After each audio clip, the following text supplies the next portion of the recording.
ভাই, এটা অফিস নাকি কবরস্থান? মানুষজন এমনভাবে ফিস করে কথা বলছে যেন এমডি ম্যাডাম সিসিটিভির মাধ্যমে ঠোঁটের নড়াচড়াও পড়তে পারেন। সিরিয়াসলি, এমন পিন পতন নীরবতার মধ্যে আমার হাঁচি চলে আসলে চাকরি থাকবে তো? জিসান তার পাশের ডেস্কে বসা কবির দিকে ঝুঁকে প্রায় নিঃশব্দে কথাটা বলল। আজ তার চাকরির প্রথম দিন। ঢাকার গুলশানের অত্যাধুনিক রয়্যাল গ্রুপ অফ ইন্ডাস্ট্রিজ এর মার্কেটিং এক্সিকিউটিভ হিসাবে যোগ দিয়েছে সে। কিন্তু অফিসের পরিবেশ দেখে তার প্রাণোচ্ছল মনটা একদম চুপসে গেছে। কবির এই অফিসের পুরনো কর্মচারী। কম্পিউটার স্ক্রিন থেকে চোখ না সরিয়ে চাপা গলায় উত্তর দিল, জিসান ভাই, প্রথম দিনে এত সাহস কই পান? এখানকার বাতাসেও মাইক্রোফোন লাগানো থাকতে পারে। আর হাঁচি দেওয়ার আগে অ্যাপয়েন্টমেন্ট নিয়ে রাখবেন তানিয়া চৌধুরীর পার্সোনাল অ্যাসিস্ট্যান্ট মারিয়াবার কাছ থেকে, তাহলে চাকরিটা বাঁচলেও বাঁচতে পারে। জিসান অবাক হওয়ার ভান করে বলল, বলেন কি? তাহলে তো বাথরুমে যাওয়ার জন্য লিখিত আবেদন করতে হবে। আচ্ছা, এই তানিয়া চৌধুরী কি মানুষ নাকি টার্মিনেটর সিনেমার কোনো রোবট? হাসেন টাসেন না কখনো? হাসি? ভাই, তানিয়া ম্যাডামের হাসি দেখা ঢাকার রাস্তায় জ্যাম ছাড়া চলাফেরা করা একই জিনিস, অসম্ভব। রহমান চৌধুরীর একমাত্র মেয়ে, বাবার হার্ট অ্যাটাকের পর বিদেশ থেকে এসেই কোম্পানির দায়িত্ব নিয়েছেন। বয়স কম, কিন্তু মেজাজ হিটলারের মতো। অপ্রয়োজনীয় একটা শর্তেও তিনি সহ্য করতে পারেন না। জিসান একটা দীর্ঘশ্বাস ফেলে নিজের চেয়ারে হেলান দিল। বুঝলাম, তাহলে মনে হয় আমার কমেডি ক্যারিয়ারের এখানেই ইতি। এখন থেকে আমাকেও রোবটের মতো আচরণ করতে হবে। Good morning ma'am. Yes madam. ফাইলটা হয়ে গেছে ম্যাম। কথাটা বলেই জিসান তার ফোনটা হাতে নিল। তার কলেজ জীবনের বন্ধু রাশেদের সাথে হোয়াটসঅ্যাপে কথা হচ্ছিল। অফিসের এই দম বন্ধ করা পরিবেশ নিয়ে রাশেদকে একটা যোগ পাঠাতেই সে একটা মিন খুঁজে বের করলো। একটা বিড়ালের ছবি, যে ভয়ে সোফার নিচে লুকিয়ে আছে। তার উপরে ক্যাপশন লেখা, বস যখন ভালো মুডে থাকেন তখন মনে হয় মাসের বেতনটা আগেই পেয়ে গেছি। মিমটা দেখি জিসানের হাসি পেয়ে গেল। সে দ্রুত মিমটা রাশেদকে সেন্ড করতে গিয়ে ভুল করে ফেলল। আঙ্গুলের সামান্য এদিক সেদিক হওয়ায় মিমটা চলে গেল কোম্পানির official group chat royal group all স্টাফে, যেখানে ম্যানেজিং ডিরেক্টর তানিয়া চৌধুরী সহ কোম্পানির প্রায় সবাই আছে। পাঠানোর 1 সেকেন্ডের মধ্যে জিসান তার ভুলটা বুঝতে পারল। তার বুকের ভেতরটা ধরাস করে উঠল। সে দ্রুত মেসেজটা ডিলিট করতে গেল, কিন্তু তার আগে অফিসের বিভিন্ন ডেস্ক থেকে চাপা হাসির শব্দ এবং ফোনের নোটিফিকেশন টোন বেজে উঠল। জিসান বুঝতে পারল যা ক্ষতি হওয়ার তা হয়ে গেছে। কবি ততক্ষণে তার কম্পিউটারের স্ক্রিনে হোয়াটসঅ্যাপ ওয়েব খুলে ফেলেছে। গ্রুপের মিমটা দেখে তার চোখ বড় হয়ে গেল। সে ফ্যাকাশে মুখে জিসানের দিকে তাকিয়ে বলল, ভাই, এটা কি করলেন? আপনি তো প্রথম দিনই পারমাণবিক বোমা ফাটিয়ে দিয়েছেন। আপনার নামে তো শোক প্রস্তাব লেখা শুরু হয়ে যাবে এখন। জিসান শুকনো মুখে হাসার চেষ্টা করে বলল, আরে চিল ম্যান, ভুল তো মানুষেরই হয়। হয়তো ম্যাডাম বিষয়টা স্পোর্টিংলি নেবেন। স্পোলিংলি? তানিয়া ম্যাডামের ডিকশনারিতে স্পোলিংলি নামে কোনো শব্দ নেই। আপনি বরং এখন থেকেই বিটি জবসে নতুন চাকরির জন্য সিভি পাঠানো শুরু করুন। আমি নিশ্চিত আপনার কাছে এখনই কল আসবে। কবিরের কথা শেষ হতে না হতেই জিসানের ডেস্কের ফোনটা বেজে উঠল। ফোনের স্ক্রিনে মারিয়া, এমডি পার্সোনাল অ্যাসিস্ট্যান্টের নামটা ভাসছে। জিসান কাপা কাপা হাতে ফোনটা ধরল। হ্যালো, জিসান বলছি। ওপাশ থেকে মারিয়ার ঠান্ডা আবেগহীন গলা ভেসে এলো, mister Zisan Ahmed, MD madam আপনাকে তার কেবিনে ডেকেছেন এক্ষুনি। ফোনটা রেখে জিসান কবিরের দিকে তাকালো। কবির তাকে 2 হাত তুলে বিদায় জানানোর ভঙ্গি করলো, যেন সে শেষ যাত্রায় যাচ্ছে। জিসান একটা দীর্ঘশ্বাস ফেলে উঠে দাঁড়ালো। অফিসের সবাই এখন কাজ থামিয়ে তার দিকেই তাকিয়ে আছে। তাদের চোখে মুখে রাজ্যের কৌতূহল আর জিসানের জন্য করুণা। পুরো ফ্লোর পেরিয়ে তানিয়া চৌধুরীর কাছে কেবিনের দিকে তার এই কয়েক সেকেন্ডের হাঁটা পথটাকেও অনন্তকাল বলে মনে হলো। দরজায় হালকা নক করতে ভেতর থেকে গম্ভীর কণ্ঠ ভেসে এলো, ভেতরে আসুন। ঘরের ঠিক মাঝখানে একটি বিশাল টেবিলের ওপাশে বসে আছে তানিয়া চৌধুরী। বয়স 25 বা 26 হবে। পরনে সাধারণ কিন্তু অভিজাত্যপূর্ণ একটি সালোয়ার কামিজ, চুলগুলো পরিপাটি করে বাঁধা, ঠোঁটে হালকা লিপস্টিক। তার চেহারার সৌন্দর্যের চেয়েও বেশি যা চোখে পড়ে তা হলো তার ব্যক্তিত্ব এবং আত্মবিশ্বাস। কিন্তু এই মুহূর্তে তার চোখ দুটো ছুরির ফলার মতো ধারালো। তানিয়া তার ল্যাপটপ থেকে চোখ না তুলেই ইশারায় জিসানকে সামনে চেয়ারে বসতে বলল। জিসান বসার প্রায় 1 মিনিট ধরে পিনপতন নীরবতা। অবশেষে সে ল্যাপটপ থেকে চোখ তুলে সরাসরি জিসানের দিকে তাকালো। তার চাহনি এতটাই শীতল যে জিসানের মনে হলো ঘরের তাপমাত্রা কয়েক ডিগ্রি কমে গেছে। তানিয়া শান্ত কিন্তু ভারী গলায় বলল, মিস্টার জিসান আহমেদ, তাই তো? জিসান স্বাভাবিক থাকার চেষ্টা করে বলল, জি ম্যাডাম। আজ আপনার প্রথম দিন, যদি আমি ভুল না করে থাকি। জি ম্যাডাম, আজই আমার প্রথম দিন। তানিয়া তার ফোনের স্ক্রিনটা জিসানের দিকে ঘুরিয়ে দিল। স্ক্রিনে সেই ভাইরাল হওয়া মিমটা দেখা যাচ্ছে। এটি কি আপনারই কাজ? জি ম্যাডাম, তবে এটা একটা দুর্ঘটনা। আমি আসলে আমার এক বন্ধুকে পাঠাতে গিয়ে ভুল করে। দুর্ঘটনা? মিস্টার আহমেদ, রয়্যাল গ্রুপ একটি $multi-million কোম্পানি। এখানে আমরা দুর্ঘটনাকে প্রশ্রয় দেই না। আপনি কি আমাদের কোম্পানির পলিসি পড়েননি?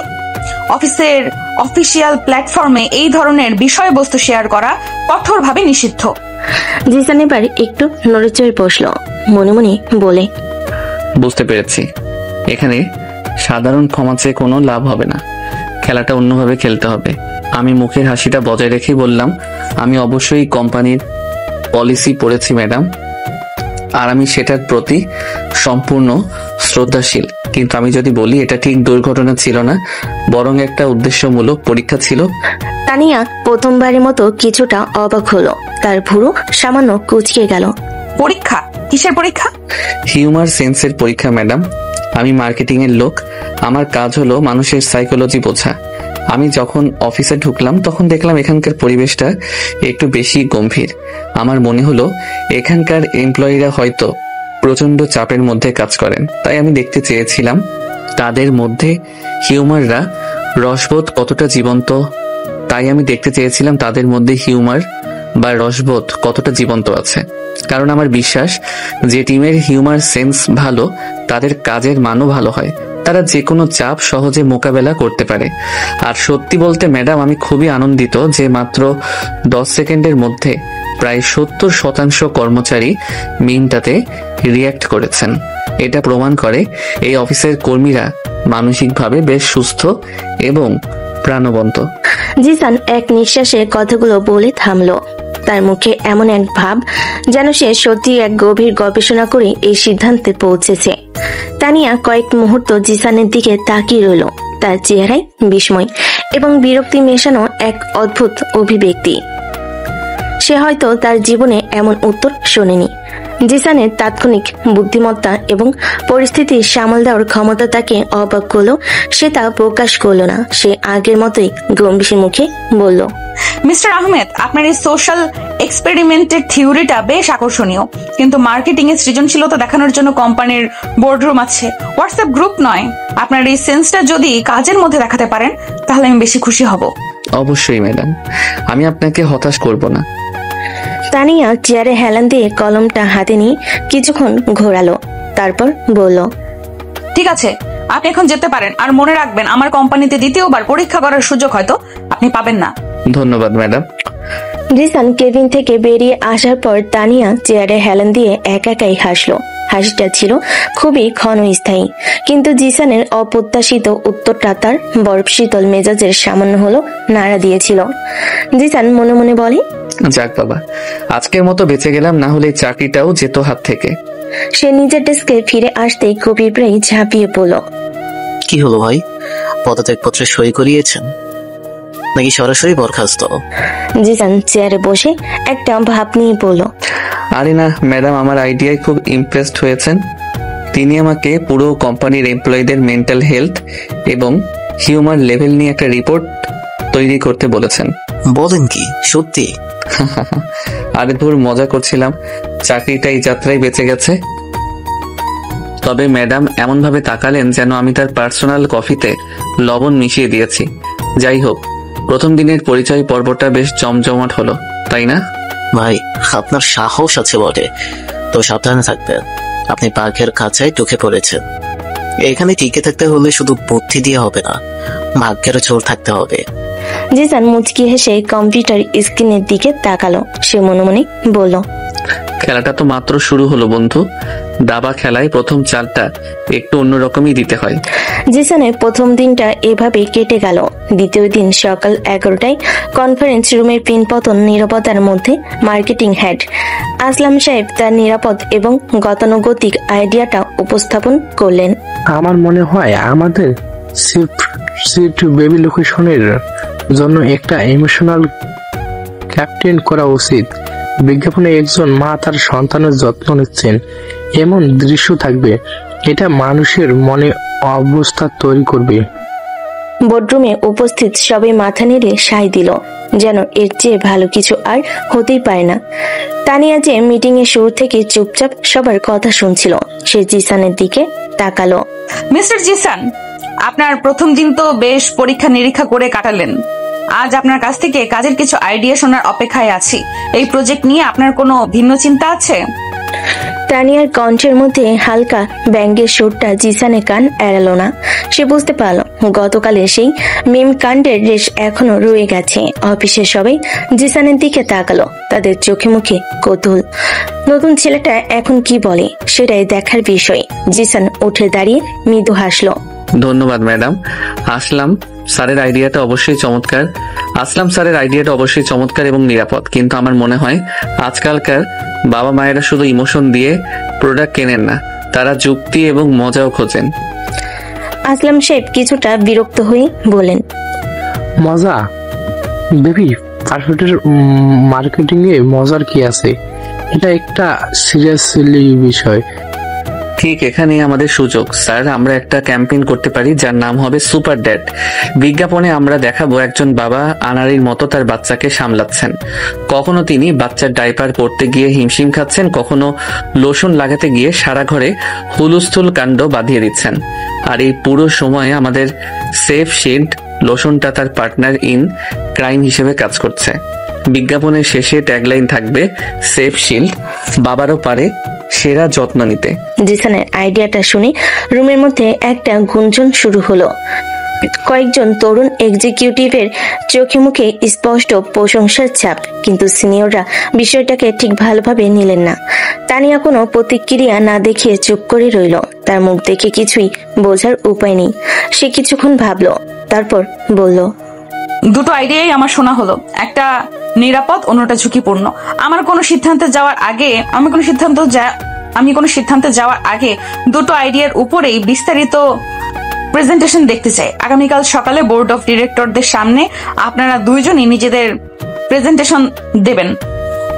যারটা সবচেয়ে বেশি যুক্তিযুক্ত মনে হবে আমরা সেটাই ফাইল করব। মিটিং শেষ হলো, সবাই চলে গেল। জিসান বুঝতে পারছিল তানিয়া তাকে ইচ্ছে করে একটা কঠিন পরীক্ষার মধ্যে ফেলেছে। তাকে মাত্র এক রাতের মধ্যে একটি সম্পূর্ণ নতুন আইডিয়ার উপর প্রেজেন্টেশন তৈরি করতে হবে। পরদিন সকালে বোর্ডরুম লোকারণ্য। কোম্পানির ডিরেক্টররা সবাই উপস্থিত। প্রথমে আসলাম সাহেব তার আবেগঘন প্রেজেন্টেশন দিলেন, যা সবার কাছ থেকে ভদ্রতার সূচক প্রশংসা পেল। এরপর এলো জিসানের পালা।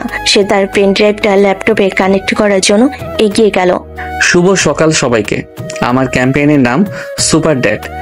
কথাটা শুরু করতেই সে দেখলো প্রজেক্টরের স্ক্রিনটা নীল হয়ে আছে। সে কয়েকবার চেষ্টা করলো ফাইলটা ওপেন করার, কিন্তু স্ক্রিনে একটা এরর মেসেজ ভেসে উঠল, ফাইল নট ফাউন্ড অর করুপ্টেড। জিসানের বুকের ভেতরটা স্যাট করে উঠল। সে নিশ্চিত গতকাল রাতেও ফাইলটা ঠিক ছিল। সে আইটি এক্সিকিউটিভকে ডাকলো, কিন্তু কয়েক মিনিট চেষ্টা করেও কোনো লাভ হলো না। ফাইলটা সত্যি উধাও। আসলাম সাহেবের ঠোঁটের কোণে একটা বিজয়ীর হাসি ফুটে উঠল। অন্য ডিরেক্টররাও অধৈর্য হয়ে উঠেছেন। তানিয়া শান্ত কিন্তু কঠোর গলায় বলল, মিস্টার জিসান, আমাদের হাতে বেশি সময় নেই। আপনার প্রেজেন্টেশন কি আমরা দেখতে পাবো, নাকি সময় নষ্ট না করে আমরা মিটিং শেষ করব? জিসান বুঝতে পারল এটা কোনো সাধারণ টেকনিক্যাল সমস্যা নয়। তাকে ইচ্ছে করে ফাঁদে ফেলা হয়েছে। কয়েক মুহূর্তের জন্য তার সবকিছু এলোমেলো হয়ে গেল, কিন্তু পরক্ষণে সে নিজেকে সামলে নিল। সে পেন ড্রাইভটা খুলে নিয়ে পকেটে রাখলো এবং মৃদু হেসে সবার দিকে তাকালো। আমি অত্যন্ত দুঃখিত, টেকনিক্যাল সমস্যার কারণে আমি স্লাইডগুলো দেখাতে পারছি না, কিন্তু তাতে কোনো সমস্যা নেই, কারণ আমার আইডিয়াটা দেখার জিনিস নয়, অনুভবের জিনিস। এই অপ্রত্যাশিত কথাই রুমের সবাই নড়েচড়ে বসলো। তানিয়ার কুচকানো ভুরু দেখে মনে হলো সেও কিছুটা অবাক হয়েছে। জিসান এবার কোনো জড়তা ছাড়াই বলতে শুরু করলো। কল্পনা করুন, একজন বাবা রাত 3টায় তার বাচ্চার কান্নায় ঘুম ভেঙে গেছে। তার স্ত্রী হয়তো অসুস্থ বা অন্য কোনো কারণে বাচ্চার দায়িত্ব আজ তার উপর। তিনি কিছুই বোঝেন না। বাচ্চার জন্য দুধ গরম করতে গিয়ে পুরো রান্নাঘর একাকার করে ফেলেছেন। ডায়াপার পরাতে গিয়ে বাচ্চার মুখে পাউডার মেখে দিয়েছেন। তিনি হতাশ, ক্লান্ত, কিন্তু হাল ছাড়েননি। জিসান কথা বলার সময় হালকা অভিনয় করে বাবার সেই অসহায় অবস্থানটা ফুটিয়ে তুলেছিল। তার বাচনভঙ্গি এতটাই প্রাণবন্ত ছিল যে বেডরুমের গম্ভীর পরিবেশটা মুহূর্তেই হালকা হয়ে গেল। আর ঠিক তখনই তিনি হাতে তুলে নেন আমাদের সেফ শিল্ড লোশন। বোতলটা হাতে নিয়ে তিনি যেন একটা ভরসা খুঁজে পান। তিনি আনাড়ি হাতে বাচ্চার গায়ে লোশন লাগিয়ে দেন এবং বাচ্চাটা কান্না থামিয়ে খিলখিল করে হেসে ওঠে। সেই হাসিটা বাবার সব ক্লান্তি দূর করে দেয়। তিনি হয়তো নিখুঁত নন, কিন্তু তিনি একজন সুপার ড্যাড। জিসান থামলো। পুরো বেডরুম নিস্তব্ধ, কেউ কোনো কথা বলছে না। সে সবার দিকে তাকিয়ে শেষ কথাটা বলল, আমাদের টার্গেট অডিয়েন্স শুধু মায়েরা নন, আমাদের টার্গেট নতুন বাবা মায়েরা, যারা সন্তান পালনকে দায়িত্বের চেয়ে বেশি আনন্দ হিসেবে দেখেন। আমার ক্যাম্পেইন সেই আনন্দের গল্প বলবে, সেই ভালোবাসার গল্প বলবে। কোনো স্লাইড হয়তো আমার কাছে নেই, কিন্তু এই গল্পটা আমার হৃদয়ে আছে। কথা শেষ হতেই রুমের একজন তরুণ ডিরেক্টর হাততালি দিয়ে উঠলেন। তার দেখা দেখি আরো কয়েকজন হাততালি দিল। আসলাম সাহেবের মুখটা কালো হয়ে গেছে। তানিয়া চুপ করে বসেছিল। তার ফেস দেখে কিছুই বোঝার উপায় নেই, কিন্তু তার চোখ দুটো চিকচিক করছিল। জিসানের এই আত্মবিশ্বাস, এই পরিস্থিতি সামাল দেওয়ার ক্ষমতা তাকে আবারও মুগ্ধ করলো। যে ছেলেটাকে সে ভেবেছিল শুধু ভাড়ামো করতে পারে, তার ভেতরে যে এমন একজন অসাধারণ গল্পকার লুকিয়ে আছে তা সে কল্পনাও করতে পারেনি। মিটিং শেষে সবাই যখন চলে যাচ্ছে, তানিয়া জিসানকে ইশারায় দাঁড়াতে বলল। প্রেজেন্টেশনটা ভালো ছিল মিস্টার জিসান। আপনার ফাইলটা কেন ওপেন হলো না সেটার আমি তদন্ত করব। কেউ যদি ইচ্ছে করে এটা করে থাকে তাহলে তাকে তার পরিণতির জন্য প্রস্তুত থাকতে হবে। ধন্যবাদ ম্যাডাম, তবে আমার মনে হয় মাঝে মাঝে টেকনিক্যাল সমস্যা আমাদের জন্য নতুন সুযোগ তৈরি করে দেয়। তানিয়া তার দিকে কিছুক্ষণ তাকিয়ে থেকে শুধু বলল, আপনার সুপার ড্যাড ক্যাম্পেইনটা আমরা ফাইল করেছি, প্রস্তুত থাকবেন, সামনে অনেক কাজ। এই বলে তানিয়া কোনো দিকে না তাকিয়ে নিজের কেবিনের দিকে হেঁটে গেল। জিসান বুঝতে পারল বুদ্ধির এই যুদ্ধে সে আরো এক ধাপ এগিয়ে গেল। জিসান শুধু একটা ক্যাম্পেইন জেতেনি, সে তার বসের বিশ্বাসও একটু একটু করে জিততে শুরু করেছে। এর সবাই নিজের নিজের ডেস্কে এসে কাজে মন দিল। 2-3 ঘন্টা পর হঠাৎ অফিসে কেউ একজন চিৎকার করে উঠল। বিকট শব্দে ফায়ার অ্যালার্ম বেজে উঠতেই পুরো অফিসে একযোগে চাঞ্চল্য দেখা গেল। কম্পিউটারের স্ক্রিন থেকে মুখ তুলে সবাই ছোটাছুটি শুরু করে দিয়েছে। কবির জিসানের হাত ধরে টান দিয়ে বলল, ভাই উঠুন, এটা ফায়ার ট্রায়াল, এখনই বের হতে হবে, নাহলে সিকিউরিটি এসে টেনে হিস্ট্রি বের করবে। জিসান উঠে দাঁড়ালো। সবাই নিয়ম মেনে জরুরি নির্গম পথের দিকে দ্রুত পায়ে হেঁটে যাচ্ছে। তাড়াহুড়োর মধ্যে জিসানের চোখ পড়ল তানিয়ার কেবিনের দিকে। সে দেখলো তানিয়াও অন্যদের সাথে বেরিয়ে আসছে, কিন্তু তার মুখে রাজ্যের চিন্তা। তানিয়া তার পার্সোনাল অ্যাসিস্ট্যান্ট মারিয়াকে পেয়ে ফিস করে বলল, মারিয়া, আমার ডায়েরিটা আমি ওটা টেবিলের উপর ফেলে এসেছি, ওটার মধ্যে খুব জরুরি কিছু কাগজপত্র আছে। কিন্তু ম্যাডাম, এখন তো ভেতরে যাওয়ার কোনো উপায় নেই, সিকিউরিটি কাউকে ঢুকতে দেবে না। তানিয়া কপালে হাত দিয়ে সিঁড়ির দিকে এগোতে লাগলো। তার চিন্তিত মুখটা জিসানের নজর এড়ালো না। সে বুঝতে পারলো কিছু একটা গন্ডগোল হয়েছে। সবাই যখন নিচের দিকে নামছে, জিসান হঠাৎ করে ঘুরে দাঁড়ালো। কবির অবাক হয়ে জিজ্ঞেস করলো, আরে আরে কোথায় যাচ্ছেন? এদিকে তো সিকিউরিটি। আপনি যান, আমি এখনই আসছি। এ বলে জিসান সিকিউরিটির চোখ এড়িয়ে দৌড় আবার ফ্লোরের দিকে দৌড় দিল। তার লক্ষ্য তানিয়ার কেবিন। একজন সিকিউরিটি গার্ড তাকে দেখে বলে, এই ছেলে কোথায় যাচ্ছ? বলে চিৎকার করলো জিসান। ততক্ষণে কাচের দরজা ঠেলে ভিতরে ঢুকে পড়েছে। কেবিনের ভিতরে সবকিছু সিমসাম পরিপাটি। জিসান দ্রুত তানিয়ার বিশাল টেবিলের দিকে এগিয়ে গেল। টেবিলের এক কোণে সে দেখলো চামড়ার মলাটে বাঁধানো একটি সুন্দর ডায়েরি পড়ে আছে। সে দ্রুত ডায়েরিটা হাতে তুলে নিল। বেরিয়ে আসার সময় তাড়াহুড়োয় ডায়েরিটা তার হাত থেকে ফসকে নিচে পড়ে গেল। আর ঠিক তখনই ডায়েরিটা একটা নির্দিষ্ট পাতা থেকে খুলে গেল। জিসানের চোখ অনিচ্ছা সত্ত্বেও খোলা পাতাটির উপর আটকে গেল। হাতে লেখাগুলো খুব সুন্দর এবং গোছানো, কিন্তু তার মধ্যে লুকিয়ে আছে গভীর যন্ত্রণা। লেখা ছিল, বাবা, আজ আবার তোমার শরীরটা খারাপ করেছে। ডাক্তার বলেছে চিন্তার কিছু নেই, কিন্তু আমি তো জানি তুমি কতটা কষ্ট পাচ্ছ। সবাই আমাকে বলে আমি নাকি খুব শক্তিশালী, কোম্পানির এত বড় দায়িত্ব একা সামলাচ্ছি, কিন্তু সত্যিটা হলো আমি প্রতিদিন রাতে ভয় ঘুমাতে পারি না। আমার যদি কোনো ভুল হয়ে যায়, যদি তোমার হাতে গড়া এই সাম্রাজ্য আমি ধরে রাখতে না পারি, আমার খুব একা লাগে বাবা, খুব একা লাগে। কয়েকটা লাইন পড়ি জিসানের বুকের ভেতরটা মোচড় দিয়ে উঠল। এই প্রথম সে কঠিন অহংকারী বস তানিয়া চৌধুরীর আড়ালে লুকিয়ে থাকা একজন সাধারণ চিন্তিত মেয়ের পরিচয় পেল, যে তার অসুস্থ বাবার জন্য ভয় পায়, যে বিশাল দায়িত্বের বোঝাই ক্লান্ত। হঠাৎ বাইরে থেকে পায়ের আওয়াজ পেয়ে জিসানের হুঁশ ফিরল। সে দ্রুত ডায়েরিটা বন্ধ করে পকেটে ঢুকিয়ে কেবিন থেকে বেরিয়ে এলো এবং অন্য একটি সিঁড়ি ব্যবহার করে সবার অলক্ষ্যে নিচে নেমে গেল। বাইরে অফিসের সামনে খোলা জায়গায় সবাই জড়ো হয়েছে। তানিয়া অস্থিরভাবে পায়চারি করছে। জিসান ভিড়ের মধ্য থেকে বেরিয়ে এসে সরাসরি তার সামনে দাঁড়ালো। আপনি এটা ভেতরে ফেলে এসেছিলেন ম্যাডাম? জিসান শান্ত গলায় ডায়েরিটা তার দিকে বাড়িয়ে দিল। তানিয়া ডায়েরিটা দেখে এতটাই চমকে গেল যে তার মুখ থেকে কোনো কথাই বের হলো না। সে একবার জিসানের দিকে আরেকবার ডায়েরিটার দিকে তাকাচ্ছিল। তার চোখে মুখে বিস্ময় এবং স্বস্তি মেশানো এক অদ্ভুত অভিব্যক্তি। সে কাঁপা কাঁপা হাতে ডায়েরিটা নিয়ে দ্রুত ব্যাগে ঢুকিয়ে ফেলল। তারপর জিসানের দিকে তাকিয়ে নিজেকে সামলে নিয়ে বলল, আপনি ভেতরে গিয়েছেন? আপনি ভেতরে গিয়েছিলেন? আপনি কি জানেন এটা নিয়মে কতটা পরিপন্থী? জিসান মৃদু হাসলো। নিয়ম মাঝে মাঝে ভাঙতে হয় ম্যাডাম, বিশেষ করে যখন সেটা কারো দুশ্চিন্তা কমানোর জন্য হয়। তানিয়া কোনো উত্তর দিতে পারল না। সে শুধু জিসানের চোখের দিকে তাকিয়ে রইল। এই প্রথমবার তার মনে হলো এই ছেলেটা শুধু হাসি খুশি বা বুদ্ধিমানই নয়, সে মানুষের অনুভূতিও বুঝতে পারে। সে কিভাবে জানলো এই ডায়েরিটা আমার জন্য কতটা গুরুত্বপূর্ণ? ডিল শেষ হওয়ার ঘোষণা আসতেই সবাই আবার অফিসের দিকে রওনা হলো। তানিয়া কোনো কথা না বলে ভিড়ের সাথে মিশে গেল, কিন্তু যাওয়ার আগে সে আরেকবার জিসানের দিকে ফিরে তাকালো।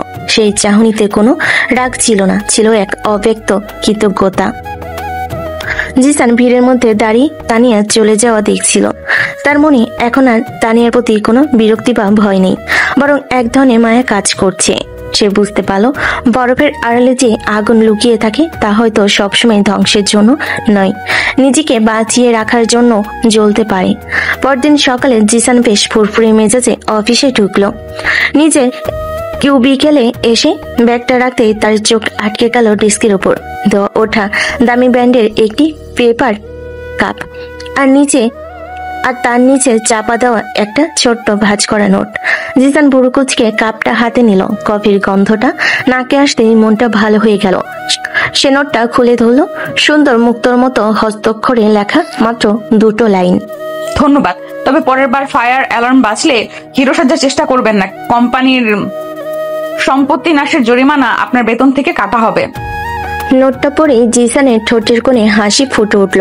সে আশেপাশে তাকালো, দেখলো তানিয়া নিজের কেবিনের স্বচ্ছ কাচের দেওয়ালের ওপাশ থেকে তার দিকে তাকিয়ে আছে। দুজনে চোখাচোখি হতেই তানিয়া দ্রুত চোখ সরিয়ে কম্পিউটার স্ক্রিনে মনোযোগ দেওয়ার ভান করলো। ঠিক তখনই কবিতার ডেস্কে এসে বসলো। জিসানের হাতের কফির কাপটা দেখে তার চোখ গোল গোল হয়ে গেল। বাহ ভাই, সকাল সকাল এমন ব্র্যান্ডের কফি, কোনো স্পেশাল কারণ আছে নাকি? আমাদের অফিসের ক্যান্টিনে তো এমন কফি পাওয়া যায় না। জিসান একটা চুমুক দিয়ে আয়েশ করে বলল, আরে এটা হলো ভালো পারফরমেন্সের পুরস্কার, কোম্পানির এমডি নিজে পাঠিয়েছেন। কবিরের মুখটা হা হয়ে গেল। কি বলেন তানিয়া ম্যাডাম, আপনাকে কফি? আমি কি স্বপ্ন দিচ্ছি? কালকের ফায়ার ড্রিলের সময় ভেতরে ঢোকার জন্য আপনাকে তো শোকজ নোটিশ পাঠানোর কথা। সেটাই তো কথা বন্ধু। জিসান নোটটা ভাঁজ করে পকেটে রাখতে রাখতে বলল, যাকে সবাই বাঘ মনে করে সেও তো মাঝে মাঝে থাবা লুকোতে জানে। তবে তার ভাষায় ধন্যবাদটাও হুমকির মতোই শোনায়। হুমকির মতো মানে? কি লেখা নোটে? তেমন কিছু না, হা হা হা। শুধু লেখা আছে আমার বেতন থেকে জরিমানা কাটা হবে। তাহলে এটা পুরস্কার হলো কি হবে? আরে বোকা, এটাই তো তার বলার ধরন। ধন্যবাদ শব্দটার সাথে একটা হুমকি ফ্রি না দিলে তো আর তানিয়া চৌধুরীর ব্যক্তিত্ব বজায় থাকে না।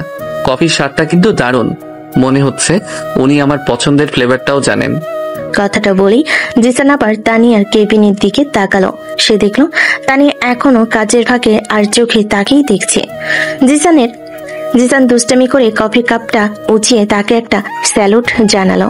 তানিয়া এবার আর চোখ ফেরাতে পারল না, আর গম্ভীর মুখের আড়ালে লুকিয়ে থাকা হালকা হাসির আভাটা জিসানের চোখ এড়ালো না।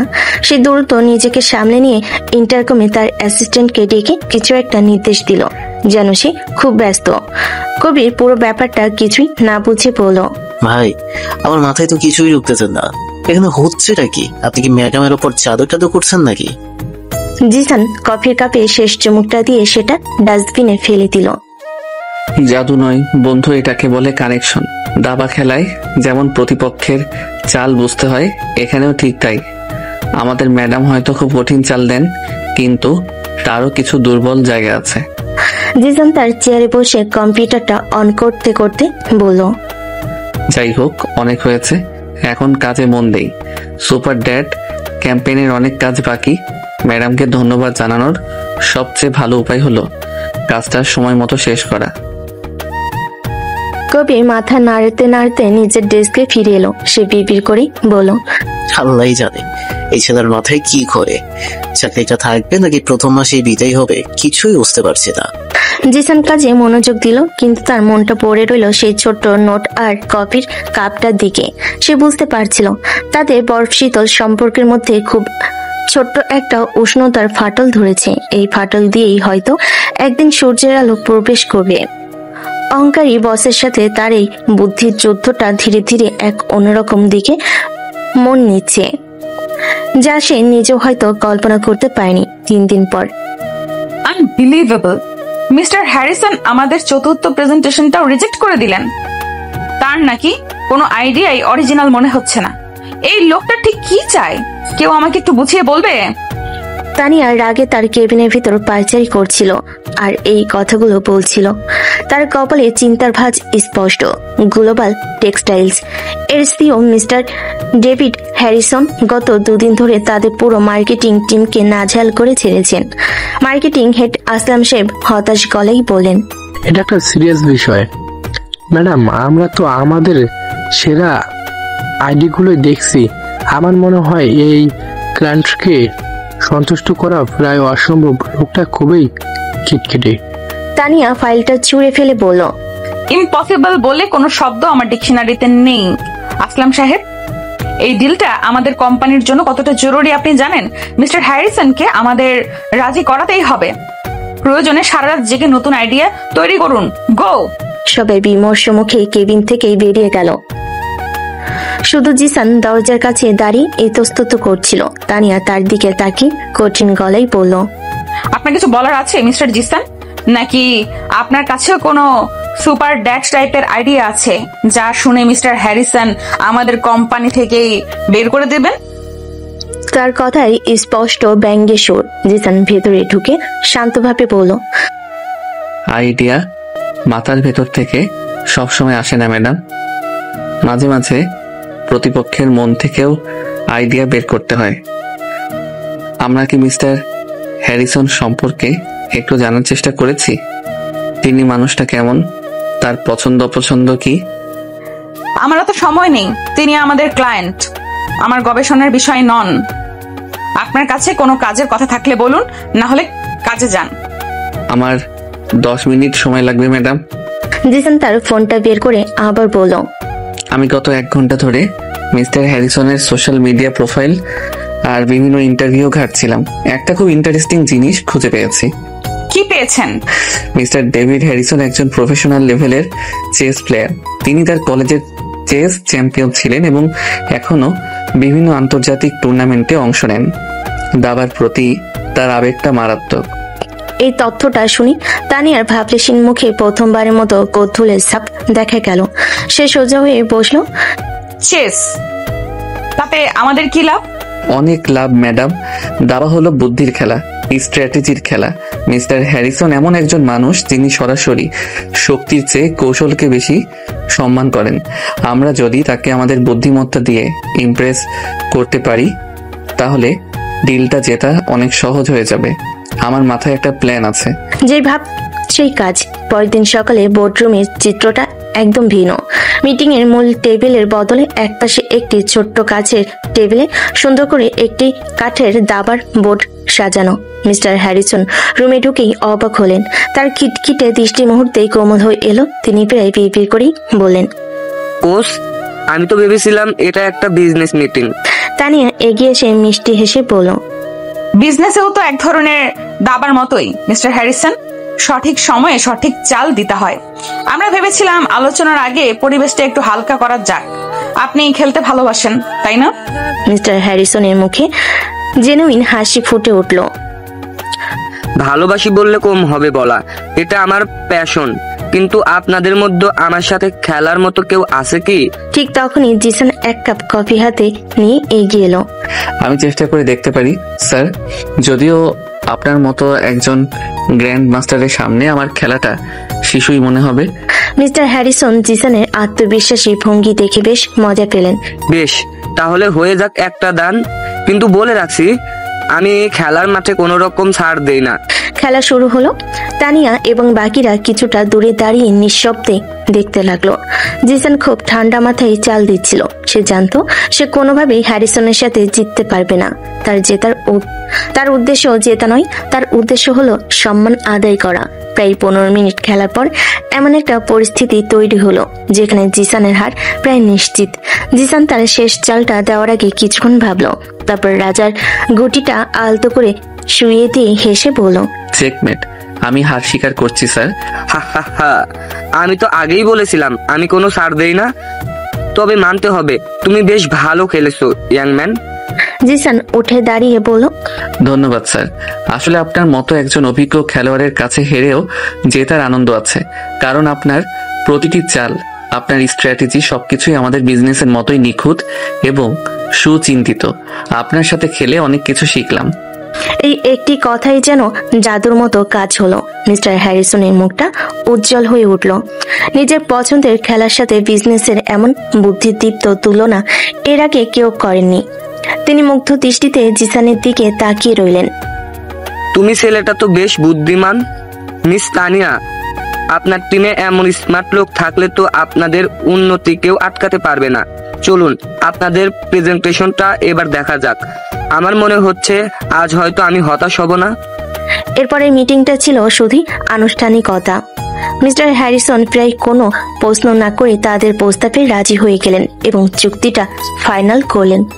মিটিং শেষে মিস্টার হ্যারিসন চলে যাওয়ার পর পুরো টিম আনন্দে ফেটে পড়ল। আসলাম সাহেব পর্যন্ত এসে জিসানের পিঠ চাপড়ে দিলেন। সবাই চলে যাওয়ার পর তানিয়া জিসানকে তার কেবিনে ডাকলো। আমি সত্যি অবাক মিস্টার জিসান। তানিয়া তার চেয়ারে বসে বলল। তার কণ্ঠস্বরে কোনো কাঠিন্য নেই, বরং মুগ্ধতার রেশ স্পষ্ট। আপনি কিভাবে পারলেন? যে কাজটা পুরো টিম মিলে 2 দিনে করতে পারলো না, সেটা আপনি মাত্র 15 মিনিটের একটা খেলায় করে দেখালেন। জিসান মৃদু হেসে বলল, আমি তো আগেই বলেছিলাম ম্যাডাম, যুদ্ধ জেতার জন্য সবসময় তলোয়ারের প্রয়োজন হয় না, মাঝে মাঝে বুদ্ধির একটা চালই যথেষ্ট। আপনাকে শুধু জানতে হবে আপনার প্রতিপক্ষের দুর্বলতাটা কোথায়। তানিয়া কিছুক্ষণ তার দিকে তাকিয়ে রইল, তারপর একটা দীর্ঘশ্বাস ফেলে বলল, আপনি শুধু একটা ডিল জেতেননি মিস্টার জিসান, আপনি আমার বিশ্বাসটাও জিতে নিয়েছেন। Well done. এই প্রথমবার তানিয়ার মুখ থেকে কোনো রকম সত্য ছাড়া প্রশংসা শুনল জিসান। মনে মনে বলে, অহংকারী বসের বরফের দেয়ালটা মনে হয় গলতে শুরু করেছে। এই নীরব প্রশংসাটা আমার কাছে ওই $multi-million চুক্তির চেয়েও অনেক বেশি মূল্যবান মিস অহংকারী ম্যাডাম। রাত প্রায় 9টা। অফিসের বেসমেন্ট পার্কিং লটটা প্রায় ফাঁকা। তানিয়া বিরক্ত মুখে তার মার্সিডিজের ফ্ল্যাট টায়ারের দিকে তাকিয়ে আছে। 4 দিনের খাটুনির পর এই নতুন যন্ত্রণা তার মেজাজ আরো খারাপ করে দিল। সিরিয়াসলি, আজকে আমার গাড়ির টায়ারকে পাংচার হতে হলো? এর চেয়ে বাজে আর কি হতে পারে আমার জন্য? সে তার ফোনে ড্রাইভারকে কল করলো। কামাল ভাই, আপনি কোথায়? কি আপনার বাচ্চার শরীর খারাপ? আচ্ছা আচ্ছা, ঠিক আছে, আপনি আসতে পারবেন না তাই তো? ঠিক আছে, সমস্যা নেই, আমি দেখছি কি করা যায়। আগে বাচ্চার চিকিৎসা করেন ভালো করে, আর যদি কোনো সমস্যা হয় তাহলে জানাবেন। ফোনটা রেখে তানিয়া অসহায়ভাবে চারপাশে তাকালো। এই সময়ে এখানে একটা ট্যাক্সিও পাওয়া প্রায় অসম্ভব। সে কি করবে ঠিক বুঝে উঠতে পারছিল না। ঠিক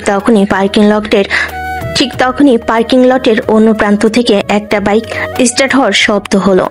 আলো আধারিতে জিসানকে তার রয়্যাল এনফিল্ড বাইকটা নিয়ে বেরিয়ে আসতে দেখা গেল। সে হেলমেটটা পরতে গিয়েই তানিয়াকে দেখতে পেল। জিসান বাইকটা থামিয়ে তানিয়ার দিকে এগিয়ে এলো। কি ব্যাপার ম্যাডাম, এত রাতে এখানে একা একা কি করছেন? গাড়ি কি তেল শেষ হয়ে যাওয়ায় অভিমান করে বসে পড়েছে? তানিয়া তার দিকে না তাকিয়ে রুক্ষ গলায় বলল, আপনার অপ্রয়োজনীয় রসিকতা শোনার মতো মানসিক অবস্থা আমার এখন নেই মিস্টার জিসান, আপনি যেতে পারেন। আরে চড়ছেন কেন? জিসান গাড়ির পাংচার হওয়া চাকাটার দিকে তাকিয়ে শীষ দিয়ে উঠল। ও তাহলে এই ব্যাপার। মনে হচ্ছে শুধু আপনার গাড়ির চাকারই নয়, আপনার অহংকারেরও কিছুটা হাওয়া বেরিয়ে গেছে, তাই না?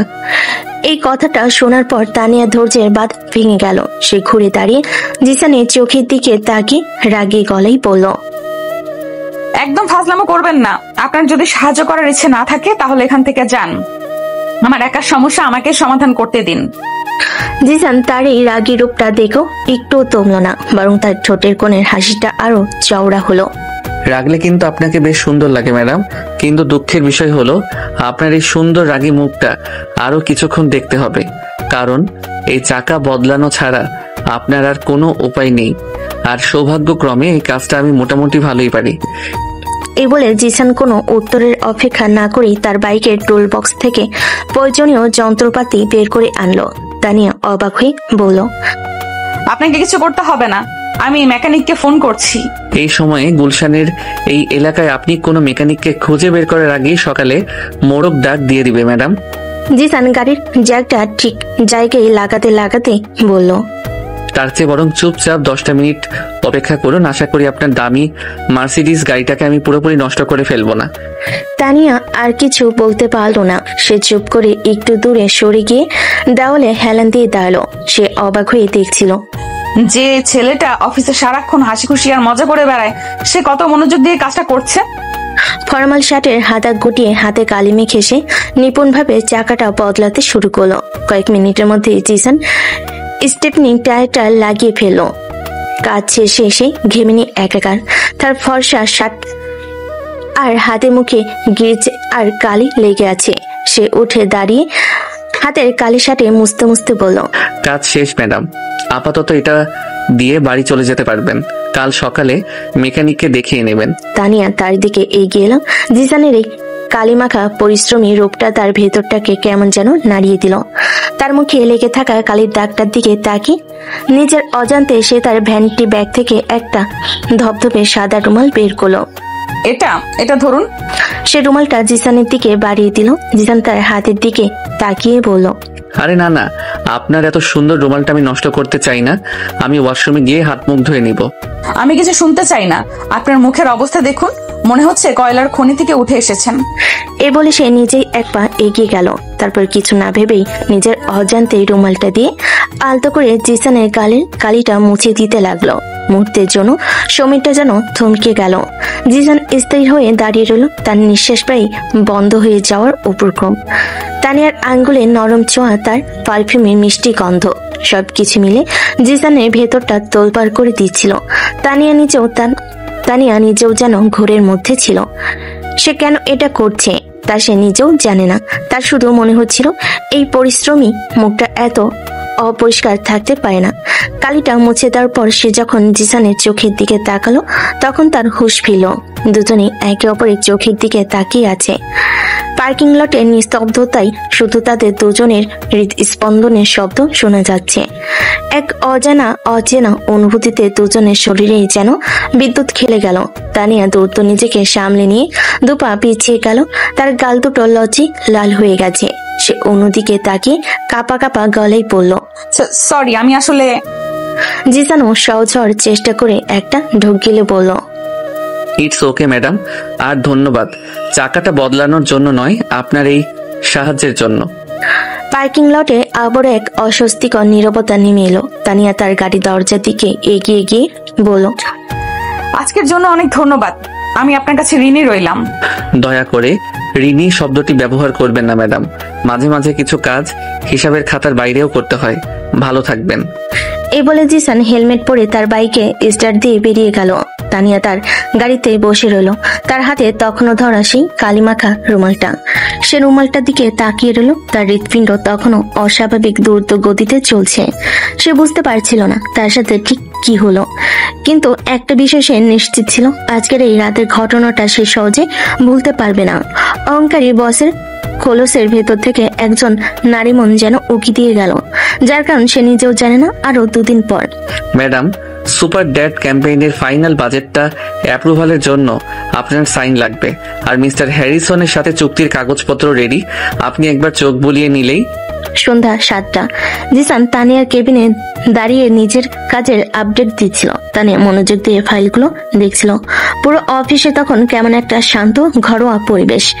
বেশিরভাগ কর্মী চলে গেছে। হঠাৎ তানিয়ার ব্যক্তিগত ফোনটা বেজে উঠল। স্ক্রিনে হসপিটাল লেখাটা দেখেই তার মুখটা ফ্যাকাশে হয়ে গেল। সে দ্রুত ফোনটা তুলে নিল। হ্যালো, হ্যাঁ আমি তানিয়া চৌধুরী বলছি। কি, বাবার অবস্থা আবার খারাপ হয়েছে? কিন্তু সকালেও তো কথা বললাম। ঠিক আছে, আপনারা চিন্তা করবেন না, আমি আসছি, আমি এক্ষুনি আসছি। রাতেই তানিয়ার হাত পা কাঁপতে শুরু করলো। তার চোখে জল প্রায় কেবিনে আসার উপক্রম। বেরিয়ে আসার উপক্রম। সে দ্রুত তার ব্যাগটা গুছিয়ে নিতে নিতে বিড়বিড় করে পড়ল, আমার এখনই যেতে হবে, বাবার কাছে যেতে হবে। জিসান তার অবস্থা দেখে এগিয়ে এলো। ম্যাডাম, সব ঠিক আছে? আঙ্কেলের কি হয়েছে? তানিয়ার কণ্ঠস্বর কান্নায় প্রায় বুঝে এসেছে। জানি না, হাসপাতাল থেকে ফোন করেছিল, বলল বাবার অবস্থা ভালো না, আমাকে এখনই যেতে হবে। কিন্তু কামাল ভাইও তো নেই, ওনার বাবা অসুস্থ, আমি কিভাবে যাব এত দূরে? তার চোখে মুখের রাজ্যের অসহায়ত্ব। যে নারীটা পুরো অফিসকে এক আঙ্গুলে ইশারায় চালায়, সে এখনো কমপ্লিটমেন্ট ভেঙে পড়েছে। জিসান এক মুহূর্ত দেরি করলো না। সে কোনো প্রশ্ন না করে, কোনো অনুমতি অপেক্ষা না করে টেবিল থেকে তার বাইকের চাবিটা তুলে নিল। চলুন। কোথায়? হাসপাতালে। এই মুহূর্তে ঢাকার জ্যাম ঠেলে গাড়ি নিয়ে বের হলে আপনি মাঝপথে আটকে থাকবেন। বাইকের চেয়ে দ্রুত আর কিছু নেই এখন। উঠুন, আমি আপনাকে নিয়ে যাচ্ছি। তানে কিছু বলার ভাষা খুঁজে পাচ্ছিল না। সে শুধু দ্বিধাগ্রস্ত চোখে জিসানের দিকে তাকিয়ে রইল। তার অহংকার, তার পদের বড়াই, এই মুহূর্তে সবকিছু যেন অর্থহীন মনে হচ্ছে। কিন্তু কোনো কিন্তু নয় ম্যাডাম। জিসান তার হাত থেকে ফাইলগুলো নিয়ে টেবিলে রাখলো। এই মুহূর্তে আপনার বাবার কাছে আপনার থাকাটা সবচেয়ে বেশি জরুরি। বাকি সবকিছু পরে ভাবা যাবে। প্লিজ আর দেরি করবেন না। জিসানের কণ্ঠের সিনক্রেট আর চোখের গভীরতা তানিয়াকে আর কোনো দ্বিধাই রাখলো না। সে নীরবে মাথা নেড়ে জিসানের পেছন পেছন কেবিন থেকে বেরিয়ে এলো। বেসমেন্ট নেমে জিসান তার বাইকটা স্টার্ট দিল। সে নিজের হেলমেট খুলে তানিয়ার দিকে এগিয়ে দিয়ে বলল, এটা পরে নিন। তাহলে আপনি? আমার অভ্যাস আছে, আপনার সেফটিটা বেশি দরকারি। জিসান জোর করে হেলমেটটা তার মাথায় পরিয়ে দিল। এখন শক্ত করে ধরে বসুন, রাস্তাটা হয়তো খুব মসৃণ হবে না। তানিয়া কোনো কথা না বলে চুপচাপ বাইকে উঠে বসলো। ঢাকার ব্যস্ত রাস্তা, গাড়ির হর্ন, মানুষের কোলাহল, কোনো কিছুই তার কানে ঢুকছিল না। সে শুধু জিসানের শার্টটা শক্ত করে আঁকড়ে ধরে রইল। জিসানের চওড়া পিঠটা যেন এই মুহূর্তের জন্য তার পৃথিবীর সবচেয়ে নিরাপদ আশ্রয়। ঝড়ের বেগে ছুটে চলা বাইকের বাতাস তার চোখের জল শুকিয়ে যাচ্ছিল। হাসপাতালে পৌঁছাতেই তাদের 15 মিনিটের বেশি লাগলো না। তানিয়া বাইক থেকে নেমে দৌড়ে আইসিইউর দিকে ছুটে গেল। জিসান পার্কিং এ বাইকটা রেখে তার পেছন পেছন গেল। আইসিইউর কাছের দেওয়ালের ওপাশ থেকে তানিয়া তার বাবাকে দেখছে। রহমান চৌধুরীর শরীরে নানা রকম নল লাগানো, তিনি ঘুমিয়ে আছেন। ডাক্তার বেরিয়ে এসে তানিয়াকে আশ্বস্ত করলেন। ডাক্তারের কথা শুনে তানিয়ার শরীর থেকে যেন একটা বিশাল বোঝা নেমে গেল। সে ধপ করে করিডোরের একটা চেয়ারে বসে পড়ল এবং দুহাতে মুখ ঢেকে নিঃশব্দে কাঁদতে লাগলো। তার এতদিনে চেপে রাখা সব ভয়, সব যন্ত্রণা যেন আজ বাঁধ ভেঙে বেরিয়ে আসতে চাইছে। জিসান কোনো কথা না বলে একটু দূরে দাঁড়িয়ে রইল। সে তানিয়াকে তার মতো করে একা থাকতে দিল। কিছুক্ষণ পর সে পাশের দোকান থেকে এক বোতল পানি আর একটা স্যান্ডউইচ কিনে নিয়ে এলো। সে তানিয়ার পাশে বসে পানির বোতলটা তার দিকে এগিয়ে দিয়ে শান্ত গলায় বলল, একটু পানি খেয়ে নিন। আর কিছু খেয়ে নিন ম্যাডাম, আপনাকে অনেক ধকল পোহাতে হয়েছে। তানিয়া শুধু মুখ তুলে তাকালো। তার চোখ দুটো কান্নার কারণে লাল হয়ে আছে। সে কাঁপা কাঁপা হাতে পানির বোতলটা নিল, কিন্তু স্যান্ডউইচটা নিল না। আমার যেতে ইচ্ছে করছে না। খেতে ইচ্ছে না করলেও খেতে হবে। আঙ্কেল যদি ঘুম থেকে উঠে দেখেন তার শক্তিশালী মেয়েটা নিজেই অসুস্থ হয়ে পড়েছে, তাহলে তিনি আরো বেশি চিন্তা করবেন। আপনাকে এখন নিজের জন্যও শক্ত থাকতে হবে। জিসানের কথাগুলো তানিয়ার হৃদয়ে গিয়ে লাগলো। সে আর আপত্তি করলো না, চুপচাপ স্যান্ডউইচটা হাতে নিয়ে ছোট ছোট করে খেতে লাগলো। সেই রাতে জিসান কিছুই না বলে হাসপাতালের করিডোরে চুপচাপ তানিয়ার পাশে বসে রইল। সে কোনো অপ্রয়োজনীয় প্রশ্ন করলো না, কোনো সান্ত্বনা দেওয়ার চেষ্টাও করলো না। সে শুধু তার উপস্থিতি দিয়ে তানিয়াকে বোঝানোর চেষ্টা করলো যে এই কঠিন সময়ে সে একা নয়। মাঝরাতে তানিয়ার বাবা রহমান চৌধুরী জ্ঞান ফিরল। তিনি ইশারায় তানিয়াকে ডাকলেন। তানিয়া ভেতরে যাওয়ার আগে জিসানের দিকে একবার ফিরে তাকালো। তার চোখে ছিল একরাশ কৃতজ্ঞতা। ভোর হওয়ার ঠিক আগে তানিয়া আইসিইউ থেকে বেরিয়ে এলো। তার মুখে এখন স্বস্তির ছাপ। বাবা এখন অনেক ভালো আছেন, আমার সাথে কথাও বলেছেন। জিসান চেয়ারে বসে ঘুমিয়ে পড়েছিল। তানিয়ার ডাকে তার ঘুম ভেঙে গেল। সে উঠে দাঁড়িয়ে আড়মোড়া ভেঙে বলল, আলহামদুলিল্লাহ, চলুন তাহলে আপনাকে বাড়ি পৌঁছে দেই। আপনারও বিশ্রাম দরকার। ফেরার পথ বাইকে কোনো কথা হলো না, কিন্তু এবারে নীরবতাটা ছিল অনেক বেশি সহজ, অনেক বেশি ভরসাপূর্ণ। তানিয়ার বাড়ির সামনে এসে জিসান বাইক থামালো। তানিয়া হেলমেটটা খুলে জিসানের হাতে দিয়ে শান্ত গলায় বলল, আজকে রাতের জন্য আমি আপনাকে কিভাবে ধন্যবাদ জানাবো তা আমার জানা নেই জিসান। এই প্রথমবার সে জিসানকে মিস্টার ছাড়া শুধু নামে ডাকলো। জিসান মৃদু হাসলো। ধন্যবাদ দেওয়ার কোনো প্রয়োজন নেই ম্যাডাম, আমি শুধু আমার দায়িত্ব পালন করেছি, একজন সহকর্মী হিসেবে, একজন মানুষ হিসেবে। আপনি বাসায় গিয়ে একটা লম্বা ঘুম দেবেন, আর অফিসে আসার জন্য একদম তাড়াহুড়ো করবেন না। জি ম্যাডাম। তানিয়া আর কিছু না বলে তার ফ্ল্যাটের দিকে হেঁটে গেল। হুট করে আবার পিছন ঘুরে বলল, জি ম্যাডাম। বাসায় গিয়ে ঘুমাবেন, কিন্তু মোবাইল আবার নতুন কোনো মিম বানানোর চিন্তা যেন না আসে। ঠিক আছে ম্যাডাম। ঠিক আছে, মনে থাকে যেন। আগামীকাল অফিসে দেখা হবে। ইনশাআল্লাহ ম্যাডাম। ইনশাআল্লাহ। আল্লাহ হাফেজ। জিসান কিছুক্ষণ তার যাওয়ার পথের দিকে তাকিয়ে থেকে তারপর নিজের বাইকটা স্টার্ট দিল। সে জানতো আজকের এই রাতটা তাদের দুজনের সম্পর্কের এক নতুন উচ্চতায় নিয়ে গেছে। তারা এখন শুধু বস আর কর্মচারী নয়, তারা একে অপরের সবচেয়ে কঠিন সময়ের সঙ্গী। সেদিন বিকেল 4টায় ঘুম ভাঙল জিসানের। প্রায় একটানা 10 ঘন্টা ঘুমানোর পর শরীরটা কিছুটা ঝরঝরে লাগছে।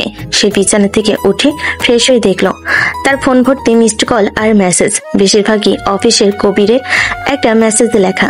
ভাই আপনি কই? ম্যাডামও অফিসে আসেননি, আপনিও উঠাও, কাহিনী কি? জিসান একটা দীর্ঘশ্বাস ফেলে কবিরকে ফোন দিয়ে সংক্ষেপে জানালো যে সে আজ অফিসে যাবে না। তারপর সে রান্নাঘরে গিয়ে কফি বানাতে লাগলো। গতকাল রাতের ঘটনাগুলো তার মাথায় সিনেমার মতো ঘুরছিল। তানিয়া সেই অসহায় কান্না ভেজা মুখটা সে কিছুতেই ভুলতে পারছিল না। ঠিক তখনই তানিয়ার নম্বর থেকে তার ফোনে একটি মেসেজ এলো। ঘুম হয়েছে? আশা করি আপনি আমার কথা শুনে বিশ্রাম নিয়েছেন। আমি আজ অফিসে যাব না, আপনিও ছুটি নিন। আর হ্যাঁ, বাবার অবস্থা এখন স্থিতিশীল। আপনার সাহায্যের জন্য আবারও ধন্যবাদ। মেসেজটা পড়ে জিসানের ঠোঁটের কোণে হাসি ফুটে উঠল। সে দ্রুত রিপ্লাই লিখলো, ঘুমের স্টক প্রায় শেষ করে ফেলেছি ম্যাডাম, আপনি চিন্তা করবেন না, আমি ভালো আছি। আঙ্কেলের খবর শুনে খুব ভালো লাগলো। আপনারও বিশ্রাম দরকার, টেক কেয়ার। এই মেসেজ চালাচালির পর দুজনের মনে হলো আজ অফিসে না গিয়ে ঠিকই করেছে। কিন্তু পরের দিন সকালে অফিসে ঢোকার পর পরিবেশটা কেমন যেন অদ্ভুত লাগলো। তানিয়া আর জিসান প্রায় একই সময়ে অফিসে পৌঁছালো। লিফটের সামনে দুজনে দেখা হতেই এক অস্বস্তিকর নীরবতা নেমে এলো। জিসান প্রথমেই নীরবতা ভাঙলো। Good morning madam. Good morning. আজ সকালে হাসপাতাল থেকে কল এসেছিল, তিনি এখন পুরোপুরি বিশ্রামে আছেন। আলহামদুলিল্লাহ, এটা তো খুবই ভালো খবর ম্যাডাম, শুনে খুব খুশি হলাম। লিফট এসে পড়ে তারা আর কথা বাড়লো না, কিন্তু ফ্লোরে নামার পর থেকে জিসান লক্ষ্য করলো অফিসে সবাই তাদের দিকে আর চোখে তাকাচ্ছে আর ফিসফিস করছে। কবিতাকে দেখি দৌড়ে এলো। ভাই কি হয়েছে আপনাদের দুজনের? আপনারা দুজনেই কালকে একসাথে গায়েব ছিলেন, আজও প্রায় একসাথে অফিস ঢুকলেন। ম্যাডামের চোখ মুখও কেমন ফোলা ফোলা। সবাই তো বলা বলি করছে আপনাদের মধ্যে কিছু একটা চলছে। জিসান কপালে হাত দিয়ে বলল, মানুষের কল্পনা শক্তি যে কোথায় গিয়ে ঠেকতে পারে তার কোনো সীমা নেই। আরে ম্যাডামের বাবা অসুস্থ ছিলেন, তাই আমি শুধু তাকে একটু সাহায্য করেছি। ও এই ব্যাপার, আমি তো শুনেছিলাম আপনারা নাকি পালিয়ে বিয়ে করতে গেছিলেন। চুপ করো ফাজিল, জিসান কবিরের মাথায় একটা চাটি মেরে নিজের ডেস্কে গিয়ে বসলো, কিন্তু সে বুঝতে পারছিল অফিসের এই গুঞ্জন সহজে থামা নয়। বিকেলে কাজের চাপে জিসানের মাথা ধরে গেল। সে অফিসের পেন্ট্রিতে গেল এক কাপ কড়া কফি বানানোর জন্য। কফির পাউডার আর চিনি নিয়ে এসে মগ রাখার তাকের দিকে হাত বাড়াতে দেখলো তার ব্যক্তিগত মগটা, যেটা সে বাসা থেকে এনেছিল, সেটা পরিষ্কার করেনি। গতকালের কফির দাগ লেগে আছে। ধুর, ক্লিনার ছেলেটা আমার মগটা ধুয়েও রাখেনি, এখন আমি কিসে কফি খাবো? সে এদিক ওদিক তাকাতে গিয়ে হঠাৎ দেখলো কাউন্টারের এক কোনায় ধুয়ে পরিষ্কার করে রাখা একটা সাদা পোর্সোলিনের মগ রাখা আছে। মগটার ডিজাইন খুব সিম্পল কিন্তু এলিগ্যান্ট। জিসান এক মুহূর্তে চিনে ফেল এটা তানিয়ার মগ। সে প্রায় এই মগে ব্ল্যাক কফি খায়। এক মুহূর্তের জন্য সে ইতস্তত করলো বসের মগ ব্যবহার করাটা ঠিক হবে কিনা তা নিয়ে এসে দ্বিধায় পড়ে গেল। জিসান বিবি করে বলল, না, কি আর হবে, উনি তো আর জানতে পারছেন না। আর তাছাড়া আমার এখন ক্যাফেইনের প্রয়োজন, নীতি শাস্ত্রের নয়। এভাবে সে তানিয়ার মগে নিজের জন্য কফি ঢাললো। গরম মগটা হাতে নিয়ে সে যখন প্যান্ট্রি থেকে বের হতে যাবে, ঠিক তখনই দরজায় তানিয়ার সাথে তার ধাক্কা লাগার উপক্রম হলো। তানেও কফি নিতেই এসেছিল। তার অবস্থাটাও জিসানের মতোই খুব একটা ভালো নয়। চোখের নিচে কালি জমেছে, চেহারায় ক্লান্তির ছাপ, তবে সে খুব পরিপাটি করে তৈরি হয়ে এসেছে যাতে কেউ তার ভেতরের অবস্থাটা বুঝতে না পারে। জিসানের হাতে নিজের মগটা দেখে তানিয়া এক মুহূর্তের জন্য থমকে গেল। তার বুড়ো সামান্য কুচকে গেল। জিসানের বুকের ভেতরটা ধড়াস করে উঠল। সে ধরা পড়ে যাওয়ার ভয়ে শুকনো মুখে বলল, ম্যাডাম, শুভ বিকেল। আমি আসলে আমার মগটা খুঁজে পাচ্ছিলাম না, তাই। তানিয়া তার কথা শেষ করতে দিল না। সে জিসানের ক্লান্ত মুখের দিকে এবং তার হাতে ধরা কফির দিকে শান্ত দৃষ্টিতে তাকালো। তার মুখে কোনো বিরক্তি নেই, কোনো রাগ নেই। সে শুধু শান্ত গলায় জিজ্ঞেস করলো, সমস্যা নেই। এই বলে সে কফি মেশিনের দিকে এগিয়ে গেল, যেন জিসানের তার মগ ব্যবহার করাটা কোনো বড় ঘটনাই নয়। সে একটা ডিসপোজেবল কাপ হাতে নিতেই জিসান দ্রুত বলে উঠল, ম্যাডাম প্লিজ, আপনি এটাতেই নিন। আমি তো মাত্র এক চুমুক দিয়েছি, আপনি বরং এটা শেষ করুন। আমার চেয়ে আপনারই এখন এটা বেশি দরকার। তানিয়া জিসানের বাড়িয়ে দেওয়া মগের দিকে তাকালো। যে বস তার ব্যক্তিগত জিনিসের অন্য কারো ছোঁয়া পর্যন্ত সহ্য করতে পারতো না, সে আজ কোনো দ্বিধা করলো না। পুরোটা লাগবে না, আমরা শেয়ার করতে পারি।